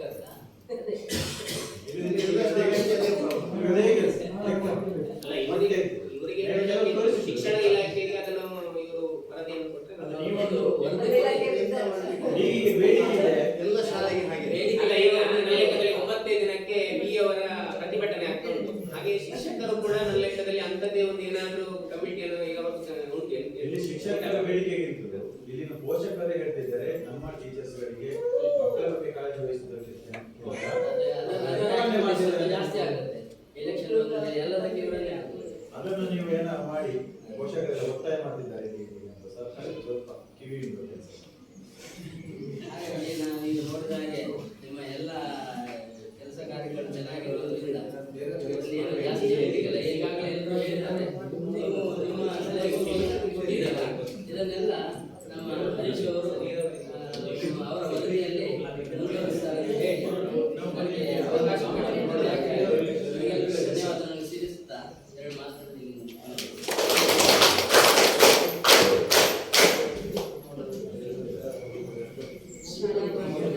ಸ್ವಚ್ಛತೆಯ ಬಗ್ಗೆ ಭೌತಿಕ ಮತ್ತು ಮಾನವ ಸಂಪನ್ಮೂಲಗಳ ಕ್ರೋಢೀಕರಣದ ಬಗ್ಗೆ ನಡೆಸಿದ ಸರ್ ನಿಮಗೆ ಧನ್ಯವಾದಗಳನ್ನು. ಕಾರ್ಯಕ್ರಮದ ಮುಂದಿನ ಅಂಗವಾಗಿ ನಮ್ಮ ವಾಣಿಜ್ಯ ಕ್ಲಸ್ಟರ್ನ CRP ಅವರಾದ ಶ್ರೀಮತಿ ಚೇತನ ಮೇಡಮ್ FLN ಕಲಿಕಾ ಹಬ್ಬದ ಬಗ್ಗೆ ತಮ್ಮ ಅನಿಸಿಕೆಗಳನ್ನು ಪೋಷಕರೊಂದಿಗೆ ಹಂಚಿಕೊಳ್ಬೇಕಂತ ಕೇಳ್ತೀವಿ. ಇದೆ ಹಾಗಂತೇಳಿ ಹೊಟ್ಟೆ ಮೇಲೆ ಸುಡಬೇಡ. ನಮ್ಮ ಮಕ್ಕಳಿಗೆ ಅದು ಪೂರಕ ಪೌಷ್ಟಿಕ ಆಹಾರ, ಅದಕ್ಕೆ ಬೇರೆ ರೀತಿಯಲ್ಲಿ ಹೊರೆ ಕಡಿಮೆ ಮುಂದಿನ ದಿನಗಳಲ್ಲಿ ಆಗ್ಬಹುದು. ಶಿಕ್ಷಕರಿಗಂತ ಹೌದು, ಅದರ ಲೆಕ್ಕಾಚಾರ ಕೊಡ್ಲಿಕ್ಕೆ ಇರ್ತದೆ, ಹೌದು, ಇಲ್ಲ ಅಂತ ಹೇಳುದಿಲ್ಲ. ಹಾಗೆ ಅಂತೇಳಿ ಅದು ಬೇಕು ನಮ್ಮ ಮಕ್ಕಳಿಗೆ. ಮಕ್ಕಳ ಹೇಗೆ ಮಕ್ಕಳ ಶಿಕ್ಷಣಕ್ಕೆ ಪೂರಕವಾಗಿ ಮಕ್ಕಳಿಗೆ ಪೂರಕ ಪೌಷ್ಟಿಕ ಆಹಾರ ಬೇಕೇ ಬೇಕಾಗುವ ನಿಟ್ಟಿನಲ್ಲಿ ಒಂದು ಯೋಜನೆಯನ್ನು ಇಟ್ಟುಕೊಂಡಿದ್ದಾರೆ. ಆದ ಕಾರಣ ಮಕ್ಕಳಿಗೆ ಹೊಟ್ಟೆ ತಿನ್ನಲಿಕ್ಕೆ ಸಪೋರ್ಟ್ ಮಾಡಿ, ಬೇರೆ ಏನು ಕ್ಷೀರ ಭಾಗ್ಯ ಕೊಡ್ತಾರೆ ಅದನ್ನು ಸಹ ಮಕ್ಕಳನ್ನು ಸುಡಿಬೇಡ ಅಂತ ಮಗುವಿಗೆ ಹೇಳ್ಬೇಡಿ, ಕಫ ಆಗ್ತದೆ ಹಾಗೆ ಆಗ್ತದೆ ಹೀಗೆ ಆಗ್ತದೆ ಅಂತ ಪೋಷಕರಾಗಿ ಹೇಳಲೇಬೇಡಿ. ಅಂತ ತೀರ ಹುಷಾರಿಲ್ಲದಿದ್ರೆ ಮಾತ್ರ ಮಕ್ಕಳ HMಗೆ ಅಥವಾ ಅವರ ಕ್ಲಾಸ್ ಟೀಚರ್ಗೆ ಫೋನ್ ಮಾಡಿ ಇವತ್ತೊಂದು ದಿವಸ ಕೊಡ್ಬೇಕು ಅಂತ ಹೇಳಿ ಹೊರತು ಆ ಎಲ್ಲ ಯೋಜನೆಗಳನ್ನು ವಂಚಿತರಾಗಬೇಡಿ, ಮಗುವನ್ನು ವಂಚಿತಗೊಳಿಸಬೇಡಿ. ಮಗುವಿನ ಕಲಿಕೆಯ ಜೊತೆಗೆ ಉತ್ತಮ ಕಲಿಕೆ ಆಗಬೇಕಾದ್ರೆ, ಮಗುವಿನ ಬೆಳವಣಿಗೆ ಸದೃಢವಾಗಬೇಕಾದ್ರೆ, ಮಗುವಿನ ಶಿಕ್ಷಣ ಅಲ್ಲಿ ಉತ್ತಮ ರೀತಿಯಲ್ಲಿ ಮೂಡಿ ಬರಬೇಕಾದ್ರೆ ಎಲ್ಲ ಪೂರಕ ಪೌಷ್ಟಿಕಾಹಾರಗಳು ಮಗುವಿಗೆ ಬೇಕಾಗಿರ್ತದೆ. ಈ ನಿಟ್ಟಿನಲ್ಲಿ ಯೋಜನೆಯನ್ನ ಸದುಪಯೋಗಗೊಳಿಸಿಕೊಳ್ಳಿ. ಎಲ್ಲ ಪೋಷಕರು ಅದಕ್ಕೆ ಯಾವುದೇ ರೀತಿಯಲ್ಲಿ ಮಗು ತಿನ್ನುವಂಥ ವಸ್ತುಗೆ ಯಾವುದು ಮಾಡೋದಿಲ್ಲ. ಕೆಲವೊಂದು ಪೋಷಕರು ಮೊಟ್ಟೆ ತಿಂದರೆ ಗ್ಯಾಸ್ಟ್ರಿಕ್ ಆಗ್ತದೆ, ನೀನು ತಿನ್ಲಿಕ್ಕೆ ಹೋಗಬೇಡ ಆ ಥರ ಹೇಳುವಂಥ ಪೋಷಕರಿದ್ದಾರೆ. ಹಾಲು ಕುಡಿದ್ರೆ ನಿಮಗೆ ಗ್ಯಾಸ್ಟ್ರಿಕ್ ಆಗ್ತದೆ, ಕಫ ಆಗ್ತದೆ, ಇವತ್ತು ಹಾಲೇ ಕುಡಿಬೇಡ ಅನ್ನೋ ಪೋಷಕರು. ಆ ರೀತಿ ಮಾಡಬೇಡಿ. ಮಗುವಿಗೆ ಇಷ್ಟ ಇರ್ತದೆ, ಖಂಡಿತ ಮಗು ತಗೊಳ್ತದೆ, ತಿಂತದೆ. ಅದರ ಏನು ಭವಿಷ್ಯಕ್ಕೆ ಏನು ಪೂರಕವಾದ ಆಹಾರವನ್ನು ಕೊಟ್ಟಿದ್ದಾರೆ ಅದನ್ನೆಲ್ಲ ಸದುಪಯೋಗ ಪಡಿ. ಈ ನಿಟ್ಟಿನಲ್ಲಿ ಆ ಒಂದು ಕಾರ್ಯ ಇಲಾಖೆ ಎಲ್ಲ ಕಾರ್ಯಗಳು ಯಥಾವತ್ತಾಗಿ ಅನುಷ್ಠಾನಗೊಳ್ಳುತ್ತಿದೆ. ನನಗೂ ತುಂಬ ಖುಷಿ ಇದೆ. ಅದಕ್ಕೆ ನಾನು ಶಾಲಾ ಮುಖ್ಯ ಗುರುಗಳಿಗೆ ಹಾಗೂ ಶಿಕ್ಷಕರಲ್ಲಿ ಎಲ್ಲರಿಗೂ ಸಮಿತಿಯ ಎಲ್ಲರಿಗೂ ಸಹ ನಾನು ಅಭಿನಂದಿಸ್ತೇನೆ. ಹಾಗೆಯೇ ಇನ್ನೊಂದು ಇಲಾಖೆಯ ಮತ್ತೊಂದು ಕಾರ್ಯಕ್ರಮ ನಮ್ಮ ಶಾಲೆಯಲ್ಲಿ ನಡೀಬೇಕಾಗಿದೆ. ಈಗಾಗಲೇ ನೀವು ಕ್ಲಸ್ಟರ್ ಹಂತದ ಪ್ರತಿಭಾ ಕಾರಂಜಿಯನ್ನು ಅತ್ಯಂತ ಯಶಸ್ವಿಯಾಗಿ ಬಹಳಷ್ಟು ಗ್ರ್ಯಾಂಡ್ ಆಗಿ ನಡೆಸಿಕೊಟ್ಟಿದ್ದೀರಿ. ನನಗೆ ಇನ್ನೊಂದು ಹೊರೆ ನಮಗೆ ಬಂದಿದೆ, ಹೊರೆ ಅಂತ ಹೇಳುವುದಿಲ್ಲ, ಇದು ನಮ್ಮ ಇಲಾಖಾ ಕಾರ್ಯಕ್ರಮ FLM ಕಲಿಕಾ ಹಬ್ಬ ಅಂತೇಳಿ. ಏನಂತ ಹೇಳಿದ್ರೆ ಇದು ಕಲಿಕೆಯಲ್ಲಿ ಕಲಿಕಾ ನ್ಯೂನ್ಯತೆಯನ್ನು ಹೊಂದಿರುವಂಥ, ಕಲಿಕೆಯಲ್ಲಿ ಹಿಂದುಳಿದ ಮಕ್ಕಳಿಗಾಗಿ ಮಾಡುವಂಥ ಒಂದು ಕಲಿಕಾ ಹಬ್ಬ. ಮಗುವಿಗೆ ಕಲಿಕೆಯಲ್ಲಿ ಪ್ರೋತ್ಸಾಹನ ಕೊಟ್ಟು ಏನಾದರೂ ಬೇರೆ ಬೇರೆ ಚಟುವಟಿಕೆಗಳ ಮೂಲಕ ಆ ಮಗುವನ್ನು ತೊಡಗಿಸಿಕೊಂಡು ಅಲ್ಲಿ ಏನಾದರೂ ಒಂದು ಕಲಿಕೆಗೆ ಒಂದು ಪ್ರೇರಣೆಯನ್ನು ಕೊಡುವಂಥ ಒಂದು ದಿನ. ಅಲ್ಲಿ ನಾವು ಬೇರೆ ಬೇರೆ ರೀತಿಯ ಚಟುವಟಿಕೆಗಳು, ಬೇರೆ ಬೇರೆ ವಿಭಾಗಗಳಿರ್ತದೆ, 7 ಕೊಠಡಿಯಲ್ಲಿ 7 ವಿಭಾಗಗಳಂತೆ ಆ ಮಗುವಿನ ಒಂದು ಕಲಿಕೆ ಪ್ರಕ್ರಿಯೆಗೆ ಒಂದು ಪ್ರೇರಣೆಯನ್ನು ಕೊಡುವಂಥ ಚಟುವಟಿಕೆಗಳು ಅಲ್ಲಿ ನಡೀತಾ ಇರ್ತದೆ. ಈ ನಿಟ್ಟಿನಲ್ಲಿ ಸರ್ಕಾರ ಇತ್ತೀಚೆಗೆ ನಮಗೆ ಹೊರಡಿಸಿದ ಆದೇಶ ಫೆಬ್ರವರಿ 10ರ ಒಳಗೆ ಮುಗಿಸಬೇಕು. ನಮಗೆ ಆದೇಶ ಬಂದದ್ದು 7 ತಾರೀಕಿಗೆ, 10ರ ಒಳಗೆ ಮುಗಿಸಲೇಬೇಕು ಅಂತ ಹೇಳಿ ಸಾಧ್ಯ ಇಲ್ಲ. ಅದಕ್ಕೆ ನಾವು ಎಕ್ಸ್ಟ್ರಾ 20ರ ಒಳಗೆ ಮತ್ತೆ ಡೇಟ್ ಕೊಟ್ಟು ಮತ್ತೆ ನಾವು ಈ ತಿಂಗಳ ಒಳಗೆ ನಾವು ಅದನ್ನೇ ಹೆಚ್ಚುವರಿಯಾಗಿ ತಗೊಂಡಿದ್ದೇವೆ. ಅವರಿಗೆ ಈಗಾಗಲೇ ಅದರ ಅನುದಾನ ಸಹ ಬಿಡುಗಡೆ ಆಗಿದೆ. ಸ್ಟೇಟಿಂದ ಡಿಸ್ಟ್ರಿಕ್ಟಿಂದ ನಮ್ಮ ತಾಲೂಕು ಹಂತಕ್ಕೆ, ತಾಲೂಕಿನಿಂದ ಯಾವ ಶಾಲೆಯಿಂದ ನಾವು ಈ ಒಂದು ಹಬ್ಬವನ್ನು ಕೈಗೊಳ್ತೇವೆ ಆ ಶಾಲೆಗೆ ನೇರವಾಗಿ ಹಾಕ್ತಾರೆ. ಆ 25,000 ಶಾಲೆಗೆ ಹಾಕಿದ್ರೆ ಆ 25,000ಕ್ಕೆ ಅವರು ಇಷ್ಟಿಷ್ಟು ಅಮೌಂಟ್ ಇದೇ ಥರ ಖರ್ಚು ಮಾಡಬೇಕಂತ ಇರ್ತದೆ. ಅದೇ ಪ್ರಕಾರ ಮತ್ತೆ ನಾವು ಡೈರೆಕ್ಟ್ ಕ್ಯಾಶ್ ಪ್ರೈಸ್ ಅಲ್ಲ ನಮ್ಮದು, ಅವರಿಗೆ ಕೊಡುವಂಥ ಅಮೌಂಟ್ ಕ್ಯಾಶನ್ನು ಪೇ ಮಾಡೋದಲ್ಲ, ಎಲ್ಲ CSS ಪೋರ್ಟಲ್ ಮೂಲಕ ಅವರಿಗೆ ಆನ್ಲೈನ್ ಪೇಮೆಂಟ್ ಆಗ್ತದೆ. ಎಲ್ಲವೂ ಸಹ ನೇರವಾಗಿ ಎಲ್ಲಿಂದ ಏನು ಪರ್ಚೇಸ್ ಮಾಡಿರ್ತೇವೆ ಅವರಿಗೆ ನಾವು ನೇರವಾಗಿ ಹಾಕುವಂಥ ಅಮೌಂಟ್ಗಳು ನಮ್ಮ ಕೈಯಿಂದ ನಾವು ತೆಗೆದು ನಾವು ಡ್ರಾ ಮಾಡಿಕೊಂಡು ಕೊಡುವಂಥ ಇದೆ ಪ್ರಕ್ರಿಯೆಗಳಲ್ಲಿ ಆಗುವುದಿಲ್ಲ.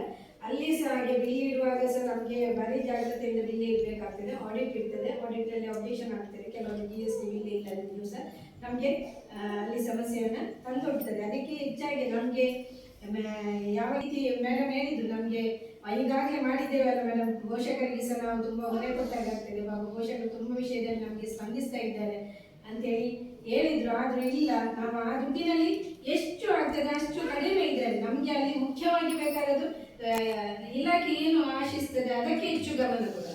ನಾವು ಇದು ಆಡಂಬರಯುತವಾಗಿ ಹೊರಗೆ ಡೆಕೋರೇಷನ್ ಮಾಡಿ ಅದೆಲ್ಲ ನಮಗೆ ಬೇಡ. 7 ಕೊಠಡಿ ಒಳಗೆ ಮಗುವಿಗೆ ಏನು ಕಲಿಕೆ ಆಗಬೇಕು, ಏನು ಚಟುವಟಿಕೆಗಳು ನಡಿಬೇಕು ಅದಕ್ಕೆ ಹೆಚ್ಚು ಒತ್ತು ಕೊಟ್ಟು ಅದನ್ನು ಚೆನ್ನಾಗಿ ಮಾಡುವ. ಅದಕ್ಕೆ ಆ ಒಂದು ಕಾರ್ಯಕ್ರಮವನ್ನು ಇಲ್ಲಿ ಇಡುವ ಅಂತೇಳಿ ನಾನು ಕೇಳಿಕೊಂಡಾಗ ಮೇಡಮ್ ಇವತ್ತು ಪೋಷಕರ ಸಭೆ ಬನ್ನಿ ಅಂತ ಹೇಳಿದ್ರು. ಮತ್ತೆ ನಮ್ಮ ಸರ್ಕಾರಿ ಶಾಲೆ ಉಳಿಸಿ ಬೆಳೆಸಿ ಸಮಿತಿ ಅಧ್ಯಕ್ಷರು ಮತ್ತು ಇವರಲ್ಲೆಲ್ಲ ಮಾತಾಡ್ತೇವೆ, ನೀವು ಬನ್ನಿ ಅವರು ಇರ್ತಾರೆ ಅಂತಂದು.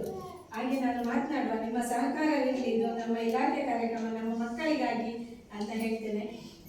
ಖಂಡಿತ ಅದರ ಏನು ನಿಮಗೆ ಹೊರೆ ಆಗಬಾರ್ದು. ಇದ್ದ ಲಭ್ಯ ಅನುದಾನದಲ್ಲಿ ನಾವು ಇದು ಮಗುವಿನ ಕಡೆಗೆ ಹೆಚ್ಚು ಫೋಕಸ್ ಮಾಡಿ. ನಮಗೆ ಹೊರಗೆ ಡೆಕೋರೇಷನ್ ಮಾಡಿ ಹೊರಗೆ ನಾವು ಖರ್ಚು ಮಾಡೋದು ಖಂಡಿತವಾಗಿ ಬೇಡ. ಅದಕ್ಕೆ ನಾನು ಅವಕಾಶ ಕೊಡೋದಿಲ್ಲ. ಯಾಕಂದ್ರೆ ನಿಮಗೆ ಹೊರೆ ಆಗಬಾರ್ದು. ಈಗಾಗಲೇ ಶಾಲೆಗಾಗಿ ನೀವು ತುಂಬ ಖರ್ಚು ಮಾಡ್ತೀರಲ್ಲ, ಇದ್ದ ಅನುದಾನದಲ್ಲಿ ಬಳಸ್ಕೊಳ್ಳಿ. ನಿಮ್ಮ ಸಹಕಾರ ಖಂಡಿತ ಇರಲಿ. ನೀವು ಕೂಡ ಅದೇ ದಿವಸ ಬನ್ನಿ. ಆ ಮಕ್ಕಳಿಗೆ ಕಲಿಕೆಯಲ್ಲಿ ಯಾವ ಹಿಂದುಳಿದ ಮಕ್ಕಳಿರ್ತಾರೆ ನೋಡಿ, ಅಲ್ಲಿ ಆ ಮಕ್ಕಳನ್ನ ಹೆಚ್ಚು ಬಳಸಿಕೊಳ್ಳುವ. ಆ ಮಕ್ಕಳಿಗಾಗಿ ಏನಾದರೂ ಒಂದು ಆ ಹಬ್ಬದಲ್ಲಿ ಒಂದು ಏನಾದರೂ ಒಂದು ಪ್ರೇರಣೆ ಆಗಲಿ, ಆ ಕಲಿಕೆಗೆ ಒಂದು ಮುಂದಿನ ಕಲಿಕೆಗೆ ಅವರಿಗೆ ದಾರಿಯಾಗಲಿ. ಈ ನಿಟ್ಟಿನಲ್ಲಿ ನಿಮ್ಮ ಸಹಕಾರವಿರಲಿ ಅಂತ ಹೇಳ್ತಾ ಈ ಸಂದರ್ಭದಲ್ಲಿ ಕೇಳ್ಕೊಳ್ತೇನೆ. ಇನ್ನು ಏನಾದರೂ ನಿಮಗೆ ಏನಾದರೂ ಇದ್ರೆ ಕೇಳ್ಬೋದು, ನಾನು ಮತ್ತೆ ಹೇಳ್ಬೋದು. ಮಾಡ್ಬೋದಾ? ಸಹಕಾರ ಕೊಡ್ತೀರಲ್ಲ? ಆಗ್ಬೋದಾ ಸರ್?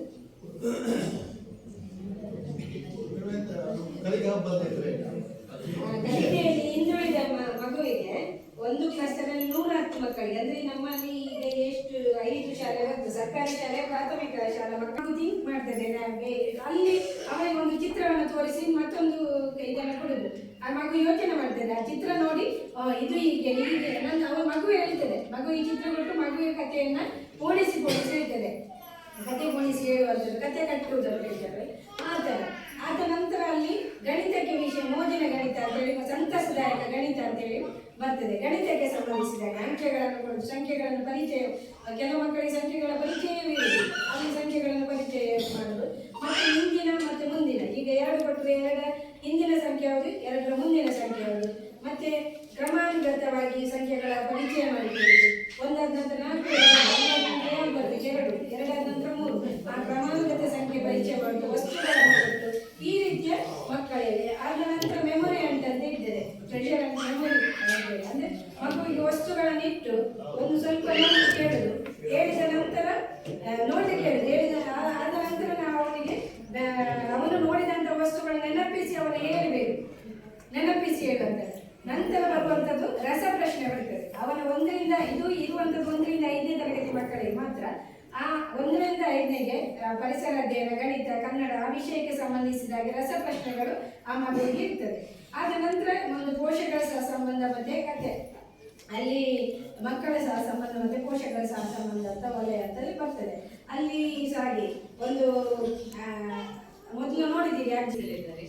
ಅವರಿಗೆ ನಮ್ಮ ಸಂಸ್ಥೆ ಪರವಾಗಿ ಧನ್ಯವಾದಗಳನ್ನು ಸಲ್ಲಿಸಿ ಆನಂತರ ನಾವು ಸಭೆಯನ್ನು ಮುಂದುವರಿಸುತ್ತೇವೆ.